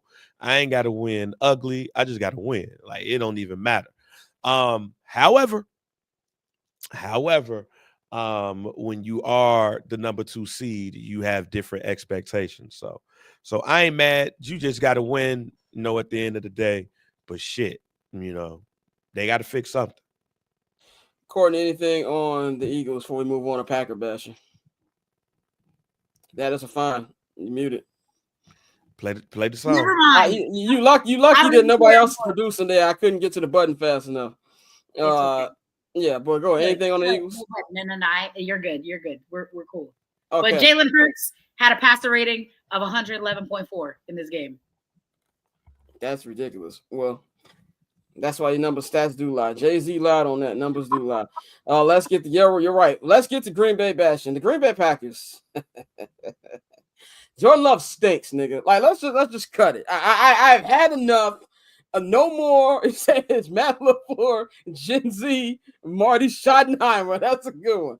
Gen Z, Marty Schottenheimer. I am so tired. If I see one more meme introduction to a playoff game and look at the history of the Packer franchise, they went from Bart Starr to Brett Favre to Aaron Rodgers to Jordan Love. He is not cut from that cloth, ladies and gentlemen. He is not Brett Favre. That nigga should be in prison, but he is a good quarterback, Hall of Fame quarterback. Aaron Rodgers, one of the worst human beings to ever grace this earth, but at least he was a great quarterback in Green Bay. Jordan Love ain't that. I give him his props for getting paid off 8 games. No matter if he is a Packer, I salute any black man who can finesse a white organization into giving him money off 8 lousy games. The first half of that season last year was not a barrage. That's who he is. And what makes it even funnier is you had this nigga in your building for 4 years. It's not some surprise that he's playing like this. He throws the ball in crazy situations way too much. We got picked off 3 times yesterday. It could have been 5. Niggas dropped a couple. Could have been 5. And we need to understand who the Green Bay Packers are. They're an okay team that the media just gives too much love to because they are the Green Bay Packers. Nostalgia. I hate that. I hate Title Town so much. If we counting NFL titles, nigga, the Bears Title Town too. Let's count our 9 segregation era NFL titles. If we doing all that, Title Town is New England. Title Town is Pittsburgh. I don't want to hear all of that. Title Town, nigga, 1945. Let's use some of the Bears NFL titles then, all right? This is the second time in this episode where I have real tears. Like, come on, man. The frozen tundra. The frozen tundra where Kaepernick came in and beat y'all every time. Y'all got beat by a nigga who is Huey Freeman from the Boondocks. I don't want to hear it. I'm tired of it, all right? I'm sick to my stomach of Packer propaganda. Enough. They ain't won a championship since Obama had black hair. Last time they won a championship, Hey Daddy was the #1 record in the country. Enough. This nigga stinks. Enough of the Jordan Love stuff. I Oh. saw on the media today. Love Chris Long, but he said, "Oh well, he was hurt." No. Everybody in the NFL playoffs right now is hurt. He stinks, and we need to accept that and move forward. Matt LaFleur, I give him credit. He is doing as much as he can with that sorry nigga he got throwing at football. I'm tired of it, bro. Enough. I've had it. Enough of that. Oh, he said Jim McMahon can't remember y'all Super Bowl. You mean the Jim McMahon who wore the Bears jersey when y'all won the Super Bowl when Bill Clinton was president? Get out of my face. Anyway, bang. I'm gonna give you the floor. Hey man, first of all, segregation Super Bowls is segregation Super Bowls, Jim Crow Super Bowls. Segregation Super Bowl might be the funniest thing that I've heard on this show in quite some time. And we say some funny shit, but segregation Super Bowl has you won. Now, to add to your generational rent. This is this week's clip. Yeah, to add to your generational rent. Green Bay. Yeah. Y'all paid $55 million for that shit. All right. Look, Jordan Love is ass. You don't expect no quarterback from goddamn Utah State to do anything with their life. All right. But be a backup. Y'all pay for that shit. Y'all talk. Jordan Love is the example of why you don't crown niggas after year one, because y'all was all on that nigga dick about how he was this, he's that. They might have found their next quarterback, all that. I've been saying, y'all gonna find out that man ain't Aaron Rodgers or Brett Favre. Y'all gonna find out that man is goddamn Don Majkowski, my nigga. The dude that was the quarterback before Brett Favre. Y'all got Don Majkowski. He ain't no generational quarterback. So look, y'all have fun with mulatto mid quarterback. Because basically what's going to happen from here on now is fuck Caleb Williams at this point. We ain't even going to talk about Caleb Williams. Jordan Love better than this motherfucker. Sam Darnold better than this motherfucker. The dude from Nazareth who's going to be the head coach at Nazareth in 10 years is probably better than this motherfucker. Henderson Hooker is going to be better than him. And yes, B-Dot, yes, they are on their way to Caprini Green because they just paid that man $55 million. He's the majority of the goddamn cap. No, B-Dot, don't say hi. Don't say hi. Yeah, don't say hi. Stay over there, nigga. Yeah, stay your ass over there, nigga. Don't get mad at us because Jersey ain't got a football team. Yeah, don't be mad at us. Fam, y'all pay for Huffness. And y'all about to get this shit. Y'all was supposed to be in the ghetto these last 2 years. You expect it now. For the record, everybody's paying for Huffness. That's the state of quarterbacks. Every team is so afraid that they're going to miss out on their window and have to start the shit all over again and it's fucking stupid. Except for who? The Bears. We ain't do that shit. Yeah. We ain't pay Justin Fields $40 million. We ain't give him a damn Daniel Jones contract. A fluky block kick away from Caleb Williams being 2-0 on the Green Bay Packers. Yep. Who was the last quarterback to beat the Green Bay Packers at Lambeau Field? I think it was Caleb Williams. That man mid. And he gonna blame that shit because he hit his funny bone and he couldn't feel his hand. I hit my funny bone. I can't throw to other niggas. Anyway, Courtney, you got anything on the Packers? And then we'll go on to Justin Herbert. I ain't got nothing. Y'all summed it up perfectly for me. How could I ever top that? And Justin Herbert ass mid too. His ass mid too. Well, there's a perfect segue into Justin Herbert. Justin Herbert and the Los Angeles Chargers, or as I like to call them, the Carl's Jr. Chargers, because nobody cares about that team in Los Angeles. Nigga, the Angels got more fans. Niggas ain't say Hardys. That nigga call them Carl. The Carl's Jr. The Jack in the Box Chargers. The El Pollo Loco Chargers. Shout out to LA. Shout out everybody out there, man. That's who them niggas are. They are the what's another? They are the Raising Cane's Chargers. That's who them niggas are. But Justin Herbert, man. He said Justin Herbert has the bozo gene that y'all think Joshua Devontae Allen has. Two truths can coexist at once, Orlando. Two truths can coexist at once. I'm going to give Courtney the floor here to start because she has been on the Justin Herbert it's not that good train for a while. I'm gonna give you the floor. I just want to know respectfully what he has done to substantiate this fucking goat talk. I'm asking y'all. This isn't just like a rant. What the fuck has Justin Herbert done? Oh, he broke this record and has done. Oh, well, he had Brandon Staley and he had. How many other quarterbacks have done more with less? Okay, I'm not trying to fucking hear it. Who's gotten away with more than Russ? He got one more year, okay, which is one more than he deserves. He's got one more year. Everybody, you want to. Oh, well, Courtney, I don't know. I'm gonna dump my stock and I'm gonna pick up all that stock. If fucking Jalen Hurts had the game that fucking Justin Herbert had yesterday, mind you, Jalen Hurts threw 2 touchdowns, 0 interceptions. I know you say it wasn't a great game. That's fine. I can live with that. Objectively, was not a great offensive game.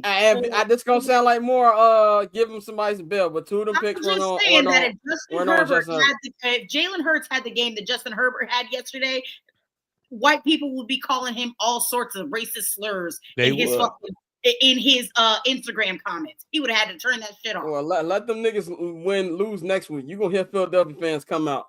The city of brotherly love, my ass. Justin Herbert catches more bail than any other quarterback in the NFL. Oh, well, they weren't even supposed to make it that far. Yeah, they outplay what they did better than expected. Bro's not I will say it now. Bo Nix is the best quarterback to come out of Oregon, and also plays in that division. Here we go. Can we stop? Can we stop with the Bo Nix? You don't have to like it. Can we stop? I wonder what was the Chargers and Broncos record against each other? Who won those games? I need to go back and look at that. I like split. Yeah, okay. I like Bo Nix, man, but we doing a lot. We doing a lot. Man, Scott, Justin Herbert is why we need to bring back the tier 2 and tier 3 quarterbacks. We got to bring them back. No, we don't. But that's the thing. People are trying to put Justin Herbert in the same category. That's what I'm saying. We don't. Allen and Lamar Jackson. That's what I'm saying. We don't. Really more of a Tua. Yeah, we need more Mick Carters. Like that. That's what I'm saying. Like you're right. They're trying to. He's really more of a Nick Mullins. Like they're trying. Damn. Come on. Sorry. Come on. Like back in my day, you had the Steve Youngs and the Troy Aikmans and shit. Bang, you were doing nothing to help your I'm not old allegations, by the way. Nah, fuck it. I don't give a fuck. I'm 48. I'm happy I'm 42. But yeah, like you had the goddamn like Dan Marino's and Joe Montana's and the Jim Kelly's and all those. Yep, you had Rodney Peete. You had Eric Kramer. Like you had Jim McMahon. You had niggas who was good. They had good careers. Come on, man. They was good careers. They wasn't mid. They had good careers. The best thing about Rodney Peete's career is he married Holly Robinson Peete. That's enough. Hey, the nigga was considered a mid-level quarterback in the early 90s. All right. You didn't put everybody in the top. You had your sections. Josh, we still do have these sections, Bang. The problem is that people, because there's so much poor quarterback play in the NFL right now, we got shit a little discombobulated. That's what I'm saying. No, we need to uncombobulate that shit. I don't know if that's a word, but we need to uncombobulate that shit. Put niggas in their right tiers and leave it alone. Like, there we go. Orlando, you talk about me being old. Motherfucker, you said Stan Humphries. Nigga. What kind of NFL film's name is that? You're not beating the allegations when you say Stan Humphries, my nigga. You're not beating the allegations. You know who killed Lincoln? I mean, hey, Damien, if you went to school, all right, motherfucker, John Wilkes Booth, my nigga. If you went to school, no, I ain't mad now. I'm just saying, if you took class, you should know. You passed the test. Like, but no, like, you had, hey, if you want to get old, let's talk about the Saints, nigga. Bobby Hebert, like, yeah, niggas like Bobby Hebert, like, all right, that's a decent ass dude. He ain't gonna win me a Super Bowl, but he's a decent ass quarterback. But shout out to Bobby Hebert. God damn it, you got quarterbacks. We just need to stop forcing people in these roles. I wanna come back. We gotta park this conversation. I know my boy Illy is on the time. Shouts out to Bobby Abear though. You know So what I'm saying? Courtney, Let's we're say gonna you heard give of you Bobby a Abear power now. play. You get like 10 minutes. So when we're gonna bring Illy in real quick. Hey, go man. look up some Bobby Abear stats, Courtney. Bobby Abear. Bobby We've Abear. got the homie Illy in here, the boy Illinois. You can follow Illy at LED Williams. Yeah. On No, Instagram. at the boy Illinois. It's still At the boy, no, my bad. You changed it. Yeah. At the boy, no. Said bang. I almost called Damien a slur. I almost did. I'll be right back. Though. I almost did though. A couple of times. Damien know what the vibes are. But anyway, man, we got Ellie in the house here, man. We got a specific topic that you wanted to talk about. We had a good conversation about it earlier. You talked about this. You've been talking about this on Twitter all week. Talk about Jello Ball and his song Tweaker. That's been getting a lot of love everywhere. But I feel like today it kind of hit, I guess like peak. I'm looking for the tweet right here from Sham. So this happened today. LiAngelo Ball has signed a deal with Def Jam and Universal Music Group, a representative from his label Born the Ball Music Group.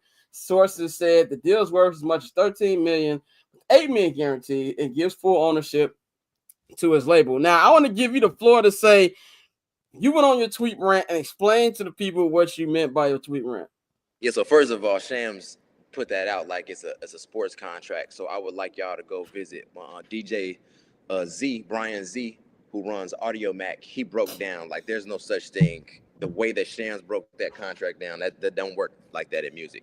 For me, let me get this out the way. I'm not mad at Jello. I'm not mad at him. I'm more so looking at our culture as we don't really gatekeep anything, and we reward mediocrity a lot, and it dilutes the culture. I think Ebro spoke on this not too long ago, how there's no more gatekeeping anymore. And every time you say you don't like something, you're a hater. That's how we got so far into this drill movement. I remember when the drill movement first started, those who are against it, oh, you a hater, let them young ones get their money, da-da-da-da. We fast forward 12 years later, everybody's either dead or in jail. It's all good until it ain't. And I feel like right now we're setting it's bad optics and it's a bad example. See, I'm looking at things past just now, right? In which I sent you a screenshot of somebody like, man, that's all it takes. Shoot, I'm finna start rapping. Those are the optics right now. Everybody's like, he got that much off of one song? Shoot, maybe I need to start rapping. That was the same sentiments people had when drill popped off. Like, oh, this is easy to do, and it's not easy to do. There's no gatekeeping in culture anymore. There's nobody saying, hey, if you didn't really do the work, you don't deserve X, Y, and Z. And we've seen it time and time again when people come in, they don't do the work. They're here and they're flash and bang. They're here for a quick second and then they're not here. And it's like, we could have handled this a lot better. Jelly Roll has a video speaking about these TikTok artists that blow up too quick. Timberland was talking about there's no artist development. And at the end of the day, it hurts us as a genre and as a culture. And all in all, like I think this for me, this was the straw that broke the camel's back. And other people, you speaking on how like other rappers, they rap. I don't consider them really rappers. That's a glorified hobby for them. Like Dame can rap, but he can't do shows. He has an NBA contract he has to abide by. So you're a part-time hobby rapper. And I feel like part-time hobby rappers should be in a compartment that we shouldn't take serious. They shouldn't be on Rolling Loud stages. They shouldn't be doing tours. They shouldn't be signing contracts. So that's really what it is to me, because now the optics is, oh, your brother a week ago just said you should quit rapping. Quit basketball. Oh, let me just go rap. And bam, like that, you blow up out of nowhere. It's setting a bad example for everybody else. The younger kids, the younger people that want to do this, it's like, no, this is not that easy. He has a family name. He hooked up with a stream. It's certain little intricacies that help him get to this point. And everybody is really acting like this is a hit song. This is a viral song. There's a difference between a hit song and a viral song. That song is a viral TikTok song. Nobody knows this song past the hook. Nobody. Not one person. Yeah, I definitely agree. Hit song, Not Like Us. Viral song, Tweaker. Bang, you had responses. I know I'm going to give it to you. I know Illy's not with us that much long on today's episode, so go ahead. First of all, when I put that in the group and Gene tagged Illy in it, I was like, oh, shit. I think I fucked up. No, after hearing Illy, he ain't wrong. Like, he's not wrong at all. It's a catch-22 for me. especially being in radio. Because let me let you know, boy, when that tweet from Shams before Shams came out, when it started to come out that he signed a deal with Def Jam, we were all on a call. And everybody was like, yo, that's bullshit. He ain't signed no deal with Def Jam. That's cap. We ain't even got no email. We ain't got nothing. But then when Shams put it out, I sent it to everybody. And boy, when you tell you shit got quiet, they's like, oh shit. They gonna come to us and ask us to play this shit. Like y'all gonna have an interview with Jello soon. Right. They gonna ask. I guarantee you we are going to get a Zoom call with Jello, or when we're all together, they're gonna bring Jello in to talk about this song. Now, the reason why I say it's a catch-22 is because I do think it's a place in hip-hop for fun. And when I listen to this song, I'm not listening to this song for bars. Like Illy said, I don't know anything else he said, but it does sound like some shit from 1999. Like I like the song because it makes me think of me and my senior year. I'm sorry to interrupt, which is crazy because if this came from any older artist, it would be, oh, this old nigga, this old. I was just about to say that. So that's the funny part of it is that I was just about to say the coach has been shitting on older music for so long, and then he has an older sounding hit, and now it's like, come on, man, what do y'all really want? We are on the same page. It sounds vintage because we're vintage. Orlando been calling me old every show we do. We're vintage, but Nelly could do a song like this, and we wouldn't give a fuck. Others could do a song like. The No Limit thing here is very interesting to me, and here's why. We love No Limit 1996, 2001. I'll say 1996, 2001. And if you like me, you heard older No Limit stuff, so you maybe say like 1994, 2001. Like, we love No Limit, but you wasn't trying to go see a No Limit show when the tour happened. It's like, now you hear that shit, and it's like, man, that shit sound whack. But then you hear Jello and it's like, yo, this shit, oh man, it brings us back to blah, blah, blah. That's why it's a double-edged sword. It's fun till it ain't fun no more. That's what I'm saying. It's cool. And that's why after hearing this from Illy and the way that he said it, I understand it. Like it's a time in the real quick. It's my DJ friend. Shout out to Pat from Paz, my Haitian brother. Because he brought this up. It's very similar to the DJ culture right now, where everybody think they can get behind the turns 100%. because they got a name. Shaq, he is not a DJ. He is a name. And those who actually really do it be sitting back like, I feel you, but this is an art form and a craft that I work very hard at, and now they're getting all the bookings. And now what really people are starting to realize is like, hey, these transitions is whack. This don't sound good. Why did he go into this song? It's like, yeah, it's all good until it ain't. The NBA, we was all analytics, 3-point shooting. Oh, let them do their thing. Now the ratings are down. It was all good till it wasn't. Same with rap. Rap just started to get kind of its traction back. But last year, all the topic was, oh, ain't no more number ones. Everybody signing Afrobeat artists. This, that, and yes, because the rap is the only genre where the barrier of entry is so low, anybody can. Little RT. That shouldn't even be a thing. He shouldn't even be a thing. And I think too, and I when we talked through text earlier, that's why I wanted to have you on, because the thing about Twitter is it's very hard to get your actual opinion off without people misconstruing it in different ways. Like when I was arguing with Bears fans, I was like telling them, "Tighten up, nigga, your skirt is showing." I had to explain it more on here. Yeah, and I think that, I think too is like, if you go through entertainment, and I was telling you about the Jerry Springer documentary I watched this weekend, and one of the producers like, we're the reason there's so much crap TV on. He said, we knew what we doing was bullshit. We knew that our daytime TV wasn't like an Oprah or things like that. I've said many times on this show, and you brought up a good point. Like, even though I work extremely hard on this, I'm not a journalist. So I don't book story, but at least there's a craft to it. So if I was an artist, there's a seriousness and a passion to that, right? And that's it's just, for me, in the long run and the grand scheme of things, before I close out, it's not good culturally. and we need gatekeepers again. But Jason had brought up before I go how I used to be mad at Andrew Barber and all that other stuff, but like I was like a young ignorant dude. You know what I'm saying? I wasn't. Shout privy out to my the boy industry. Drew, Shout out friend of the Drew. program. But like he had to gatekeep the shit because it's a Yeah. lot of bullshit in music. You can't just Yes. post everything. And now that I'm older and being in this industry as long as it got to be gatekeepers, man. And some of this stuff just got to need to be leave it where it's at and not bring it too far. Like that AB put that shit on, it stayed where it was at. Yeah. It didn't go further than where it needed to go. Cool. So, but that's all I wanted to say. I got to go pick up my little one dad time. You know what I'm saying? Bang, you know what I'm saying? Definitely, definitely. Love y'all, Illy, man. Always. Follow at the boy Illinois. We appreciate you, brother. Yeah. We'll be right back. We're gonna take a quick break, 1 minute break. I'm about to say pays bills. There's no paying bills. It's just a break. But we'll have Courtney back on the other side, and we're gonna get into some of these divisional round storylines as we get ready for divisional weekend in the NFL, man. So we will be right back.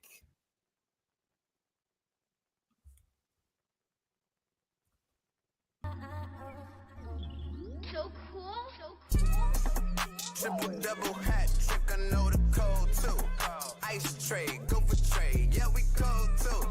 Getting paper on these player haters, old news. Money on the other line, so I'm not gonna hold you. Money on the other line, so I'm not gonna hold you. Money on the other line, so I'm not gonna hold you. Money on the other line, so I'm not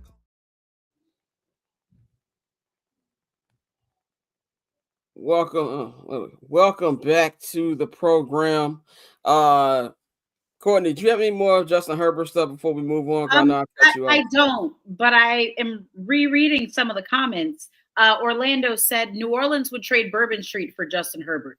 Brother, that's not the gotcha that you think it is. I would trade the first French quarter for like a season and a half of fucking Geno Smith.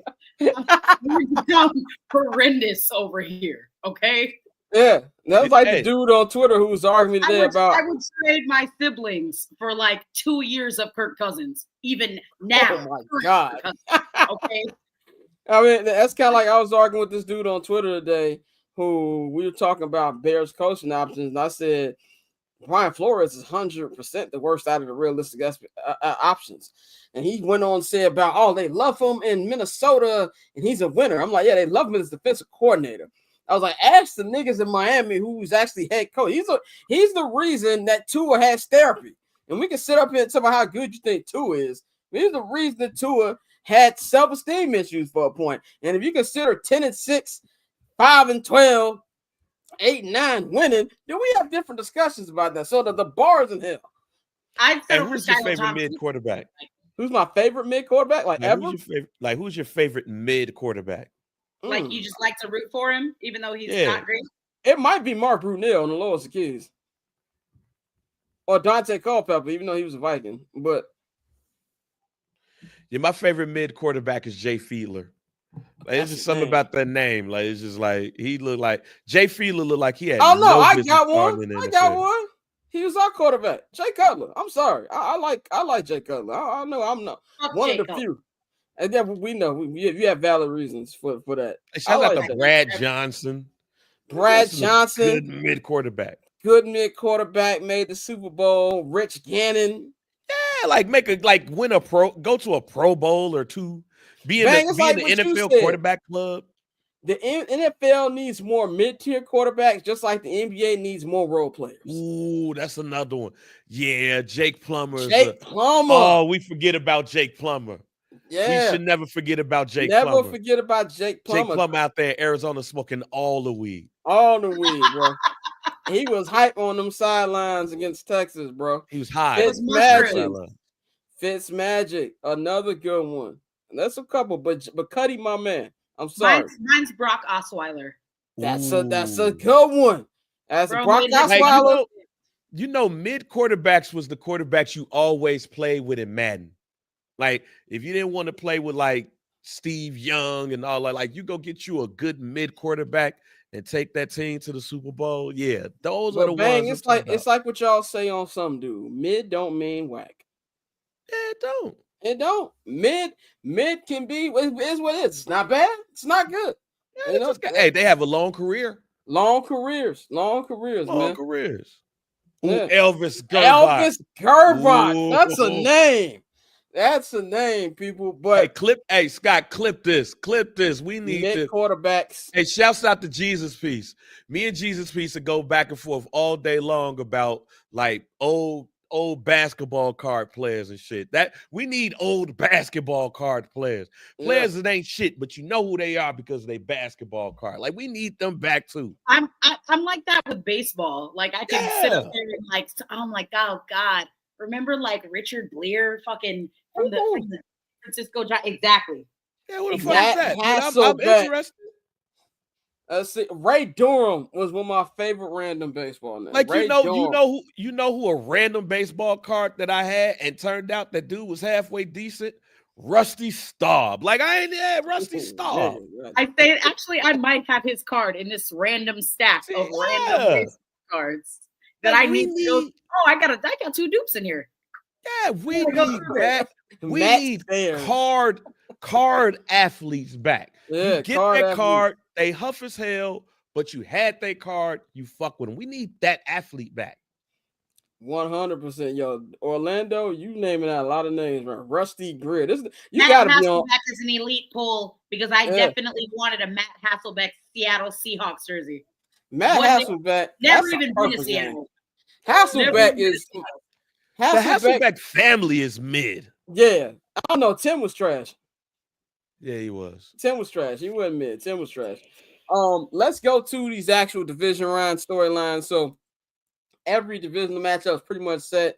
We're just waiting for the outcome of tonight's game between the Vikings and the Rams. Winner that will be going to Philadelphia to play the Eagles. But Saturday kicks off with the Chiefs and Texans at Arrowhead Stadium. The nightcap on Saturday is the Washington Commanders. Oh, that's a good one. My cousin named Vinny Testaverde. It's a good one. It's a good one. Hey, Drew Bledsoe, nigga. Let's not forget about Drew Bledsoe. Nigga. Drew Bledsoe. But yeah, nightcap. Washington headed to Detroit. Play the Lions. Then Philly versus the winner of this game tonight, and then the game that we're all looking forward to, the final game on the schedule next week. Ravens going up to Western New York. Is it Western New York? I think it's Western New York, Buffalo, to take on the Bills. Been having this debate all season. Who's MVP? Josh Allen, Lamar Jackson. We've having this debate for years. Who's the better quarterback? Josh Allen. Lamar Jackson. This is going to be the narrative bowl. Not only this is going to be the narrative bowl, it's going to look like the 1950s on Twitter. You're going to have all the people who hate black quarterbacks. I am not one of them. I do not care what you niggas say. I said a couple months ago that Lamar's finally shut me up. I think he had an amazing pass here. Oh, that's enough. DeMario, that's a good one. Chad Pennington, nigga. He played for the Jets, right? Yeah, Chad Pennington. Yeah, exactly. Orlando, you're right. The TL is gonna look like 1957. It's gonna look like there's gonna be water all on the timeline. Dogs, nigga. Jeff George, another good one. We're just gonna randomly say mid. Yes, we're doing that for the rest of the show. Any mid quarterback that comes to my head. Oh, I got Jake DeHone. Oh, make a Pro Bowl, might go to night sneak in the Super Bowl. Jake DeHone, Chris Chandler, Chris. That's the name. Dante Culpepper's on there. Culpepper. Niggas got the get your roll Dave on. Craig. Woo. Matt Shaw. Matt Shaw. Yeah. Matt Shaw. Jeff Hostetler. You can't forget him. Oh, Jeff Hostetler. Oh, yes. Yeah. Can't forget him. I am very excited about this Bills-Ravens game. My bad. No. Thank you for bringing us back to the topic. Correct. I'm very excited about this game. I think this is I don't want to say last chance. Obviously, both these guys are great. They've been competing for the championship for years. Thank you, Damien. Aaron Brooks, another good one. But this to me is both teams' best shot to beat Kansas City. And that's why there's so much on the line here for them. In the first meeting at the beginning of the season, the Ravens beat the brakes off of the Bills. Josh had his worst game of the season. These niggas had zero answer for Derrick Henry. And I do think that's going to be a storyline that we're not talking about, Derrick Henry's impact on it. We'll get to actually who we think is going to win on Friday and give picks. But that's from a storyline. I can't remember a quarterback battle like this that I feel like so much is riding on from a narrative perspective. Because even though we've had great games with Joe Burrow and Patrick Mahomes, Joe Burrow even beating Patrick Mahomes. Joe Burrow, one of the only two quarterbacks to beat Patrick Mahomes in a playoff game, him and Tom Brady. And you had the couple games between Josh Allen and Patrick Mahomes. That was never a question about who was the better quarterback between those two. Depending on who you ask, there's a lot of varying answers you'll get about who's the better quarterback between Lamar Jackson and Josh Allen. I was firmly in the Josh Allen's better than Lamar Jackson camp, and I changed my mind this year. I think when it comes to generational talents in the NFL at quarterback, there's only two. There's Mahomes and there's Lamar. The way I've seen Lamar throw the ball this year has been incredible, and I got to give it a lot of that to Todd Monken and the way he's changed it. He made you show the difference between him and Greg Roman when it comes to play calling. But I'm excited about this game. I think this is definitely going to be a great game. I think it's going to be a close game. But we all know the MVP isn't decided in the playoffs. I'm pretty sure they vote when the regular season's over. And if you look at who became the All-Pros, it feels like the Lamar Jackson is rightfully the favorite once again. But the conversation about who should be MVP in the public perception is going to be determined on Sunday night. Courtney, tell me about your excitement for this game and what are you expecting from this game? I just really want to see Lamar be great. I don't want it to shape the conversation that we have, especially since obviously it's who's gonna, it's MVP talk, right? I just would hate to see the Ravens with all of the weapons that they have go out sad and then just think about what the conversations are going to look like on Monday. Oh, well, Josh Allen did this with freaking Dawson Knox and Dalton Kincaid and Khalil Shakir. And it's not going to be a good look for Lamar, who's had to deal with these doubts and these people that have doubted him. That would suck. I would hate that for him. I'm not a Ravens fan, but that would really, I feel like it might set him back. I feel like it might set him back. Obviously somebody's got to lose. It should not be the Ravens, but I feel like this would set him back again and put him back in a spot where, he kind of has to prove himself again, if you know what I mean. I do believe there's way more on the line for Lamar than Josh Allen, just because narrative wise, even if the Bills lose, it's going to be like, well, look what the Bills did. Nobody expected them to get this way. Like on top of him being a black quarterback, there's way more on the line for Lamar, and there's going to be a lot more unfair Lamar narratives for him, especially if he plays bad, than it will be for Josh Allen. Bang, what's your take on this matchup? Hey, man, this right here is high quality football. This right here is high. This is what make rivalries. This is when you get those Steve Young versus like Troy Aikman. You get the Dan Marino versus like whoever. Like this is what we're talking about here. Like, I love this matchup. I love everything about this matchup. This is must-see television. Can't wait for this matchup. Particularly 1 and 2 in the MVP voting. I think Lamar got more All-Pro votes, so a lot of people thinking it's going to lean to a more Lamar because of the MVP voting and stuff like that. But no, I can't wait for this matchup. It does not feel like it's the closest to. This is like that Super Bowl matchup you want to see. Or that NFC or AFC championship you want to see, but you're not going to see it because you got Patrick Mahomes over there. Like, this is what it is. I can't wait for this. I might not even put a FanDuel bet up for this. I might just watch this as a normal fan. This is like if in wrestling, you know what this kind of reminds me of? This kind of reminds me of not when it was The Rock and Stone Cold, because to me that's Mahomes and Burrow. But this is kind of like when Triple H would have good matches with Kurt Angle. Yes. That to me is what this is like.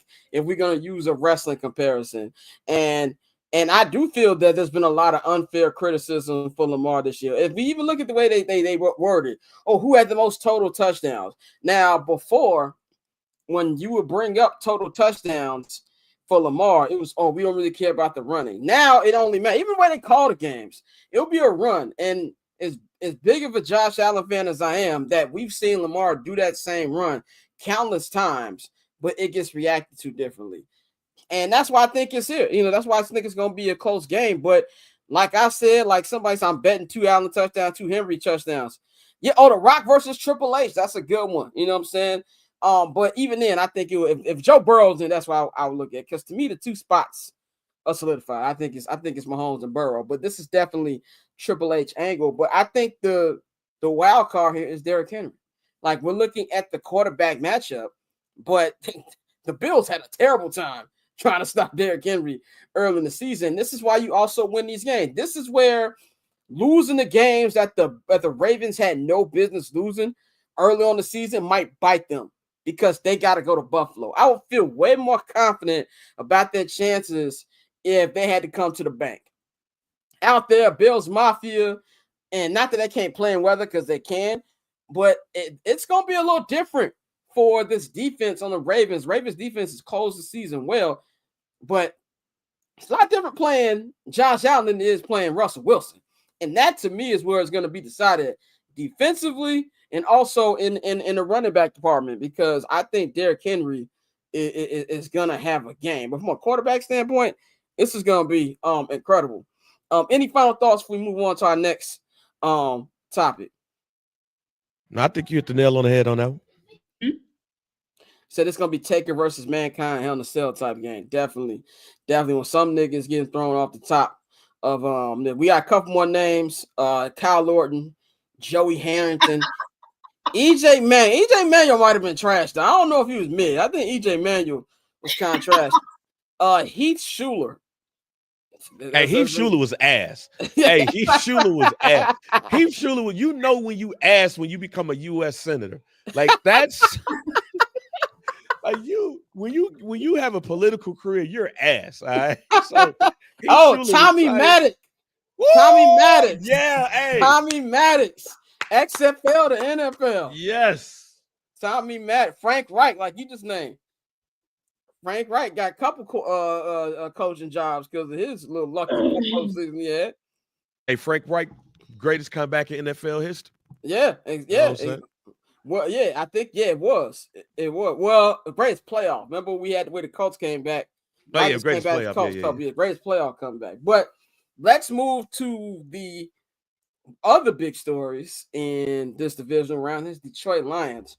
We talk about the Bills, how much is riding for the Bills, those 4 Super Bowl losses in a row, and them having a great chance to win this time. The Detroit Lions trying to make up for what happened last season, where Dan Campbell said fuck it multiple times, and the aggressiveness is the reason they lost to the San Francisco 49ers. You want to talk about aggressiveness. And as Orlando said earlier, Dan Quinn was trying to be Kirkland, Dan Campbell. You're going to see, I think we're going to see 3 punts tops in this game. If I was a betting man, I would bet on how many punts that we'll see on Sunday. We're going to talk to Mikey on Friday and think what he thinks. But this is why, like I said, we'll make our picks on Friday. This is why this is a dangerous situation for the Detroit Lions, in my opinion. The Lions have everything to lose. They have to get it done this year. We don't know what this team is going to look like next year with possibly both of their coordinators gone. There's a huge possibility that Ben Johnson 100% going to be gone. But there's also a huge possibility that Aaron Glenn is going to be gone. Now you got to get that. And now you're going to really see just how good of a recruiter Dan Campbell is in the CEO coach type of mind, trying to replace both of those outstanding coordinators. They have to get it done this year. The NFC North is not going to get any less competitive. Minnesota's still going to be there. Green Bay's still going to be there. We hope that the Bears will build and they're going to be there and Caleb will progress. It's not going to be an easy division going forward. You got to get it done now. And what you never want coming off a bye week is a team where everything is going right in the Washington Commanders. They have nothing to lose. They go on there and they can get blown out. It still was an amazing year for them. And you don't want to play with a guy like Jaden Daniels who has nothing on the line, and it's going to be hard to defend. There's a difference when you're going up against a Sam Darnold, who is great of a season as he's had. I'm still not 100% sold on. And I think you're going to see the Vikings on 100% sold on him when they tag him. But Jaden Daniels is very dangerous here. Cliff Kingsbury, very dangerous here. Terry McLaurin, look at those injuries they have in Detroit. Who's going to be able to check him? Now, I do believe Detroit's the favorite. I think Detroit should win. I picked Detroit to come out the NFC, and I'm going to continue to pick them because that's what was my preseason Super Bowl matchup with them and the Chiefs. But I think they're in dangerous waters here, and I think the Commanders got a real good shot to, have some history to how it happened this weekend. Courtney, what do you think about this matchup? And the storylines we got with that. Yeah, the Commanders are giving very much Arizona State vibes. Nothing to lose and everything to gain. And I have said it before. I think the Commanders were ahead of schedule. So, I mean, I don't expect them to win by any means, even with all the injuries that Detroit has. I don't really expect the Commanders to win, and I'm not, we'll get into picks, on Friday, but I don't think that they'll win. But that being said, Detroit does have to get it done. You'll never have a clearer path in the NFC than you do right now. So you better go get that shit done. And that's with the Eagles. Yeah, the Eagles offense is terrible right now. So you got to get it done. You got to do it. 100%. Bang. What's your feeling on Saturday's game?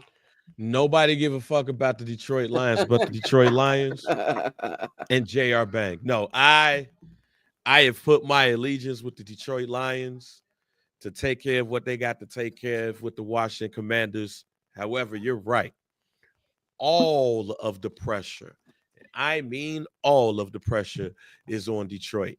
This might be your last year with the whole entire coaching staff. You got Aaron Glenn, who was thought to be the front runner for the New Orleans Saints thing, but then you got Mike McCarthy coming out there, possibly taking your job, which means that Aaron Glenn and that defense got to come out with 2 pick sixes. Like, they got to dominate. They have to show Jaden Daniels that he is a rookie. And the way that they've been beating up on teams has been dope, but they also have had situations where they've let teams stay in, they let teams rock, and they've been in some you're gonna have to outscore me games. That can't be the case here. In order for the Detroit Lions to really show their dominance, they gotta beat the shit out of the Commanders. Simply put, they have to beat the shit out of them to make the rest of the NFL scared. And I don't know if that's going to happen. Yeah, go ahead. Courtney, has something? No, someone asked if I claim Jaden Daniels as a Sun Devil. In my heart, I do. So is it like my brother claims Joe Burrow because he graduated a I was Buckeye? at Arizona State when Jaden Daniels was the Arizona State quarterback. So I have a special. Okay, well, yeah. Okay, that makes sense. Yeah, he was my quarterback. My brother be like, well, Joe Burrow, he graduated a Buckeye. Oh, okay. We'll get you that. Final topic of the day, man. Final storyline of the day. The road to the three-peat begins for the Kansas City Chiefs. Kansas City Chiefs lost 2 games. They really only lost 1 because the last one was Carson Wentz playing. Like, they punted that game. They already had the Division 1, already had the number 1 seed one. They're trying to do something that's never been done in NFL history, and that has become the first team to three-peat. A lot of teams have got it close. You got the Steel Curtain Steelers got close. The 80s San Francisco 49ers got close before Joe Montana got killed by Lawrence Taylor. The 90s Cowboys got close. Was a debate today of whether or not that was pass interference over Michael Irvin in the end zone. A lot of people debate that from day one. They had that. There was a chance with the Denver Broncos, but they never got close. I don't even think they made the playoffs that year. And then the Patriots had a chance in 2005, but they got eliminated by it was the Denver Broncos or was it the Chargers who beat them? I think it was the Denver Broncos who eliminated them in 2005. But since then, nobody has gotten close Patrick Mahomes has had his worst statistical season, but this defense has been great. The offense has done just enough. And Travis Kelce was on Pat McAfee today, and he said, "Yo, we've been hearing the whispers. Everybody, starting to talk about what chances the Houston got. I think this is going to be important, and I think that really it's going to be a tough road. I don't expect. I don't really know exactly who we can expect the Texans to be. I feel like the Texans defense and defensive line is good, but they're not as good as they showed this Saturday. I think that's more of an indictment on the Chargers than it shows how good that defensive line is. It's going to be much different when you're trying to get up against that Kansas City offensive line, especially on the road. And I believe this defense will have their way, or at least expose CJ Stroud even more than the secondary of the Chargers did. But I think that them having home field advantage, unlike last year, is definitely going to help. And I think they have a legitimate chance to do it. I said it at the beginning of the season. I believe they're going to three-peat. And then, Tom Brady's going, start to think a little bit, this nigga get a little close to my records. I think that they're not worried about beating anybody. I think that they live for this type of stuff.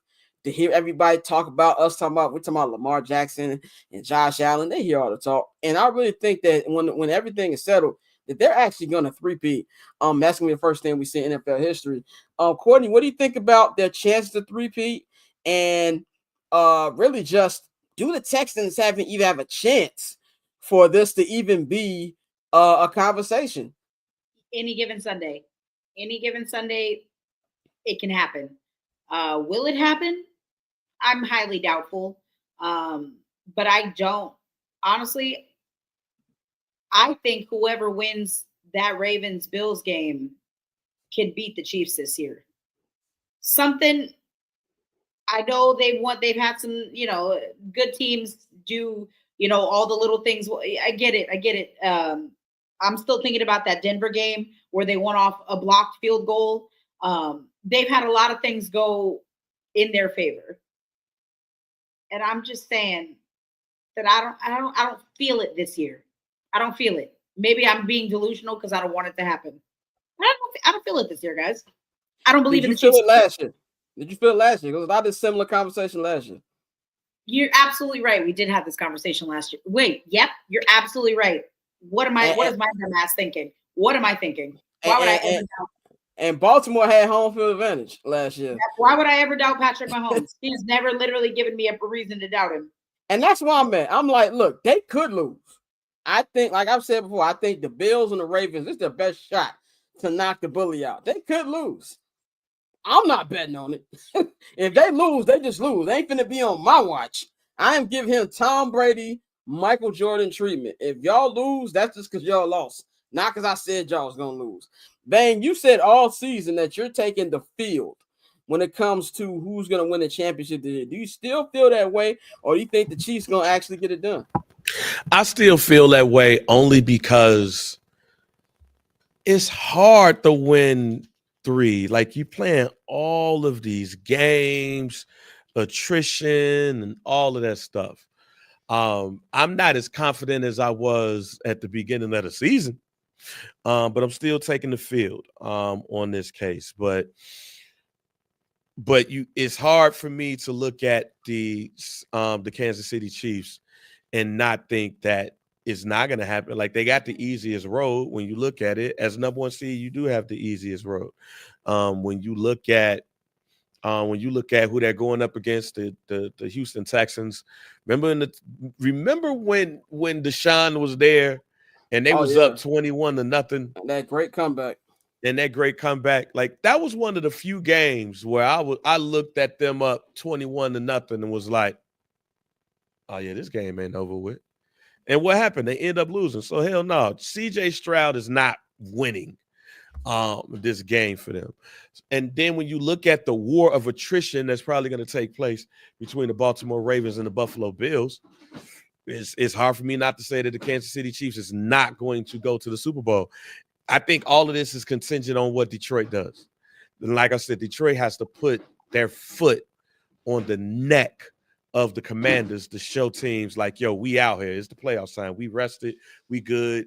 Demo out here with 3 touchdowns. Like, it has to be a game like that in order for me to change my mind Like it has to be a game not like that in order for me to change my mind about the field. But I do believe that the field right now still is going to win the Super Bowl. We definitely gonna see how that's gonna end up, man. I'm excited to see that.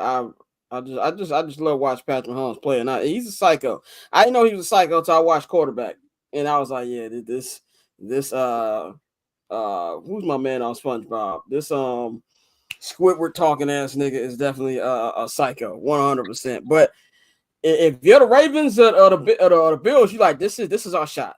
This is our shot, and also because they're champions.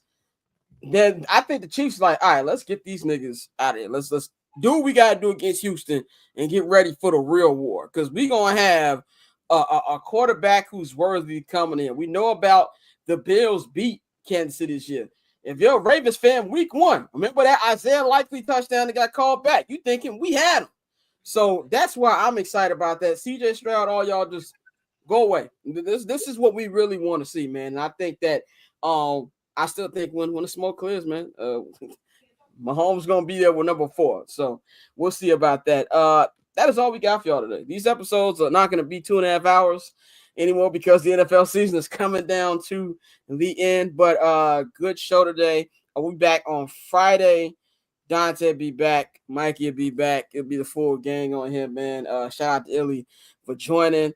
What you got? You guys watching? Any of y'all watch the game at the crib tonight? What's going on? Yeah. Yeah. I'm going from right here to right over there in that living room to watch this game. I'm not going nowhere. It's a Monday.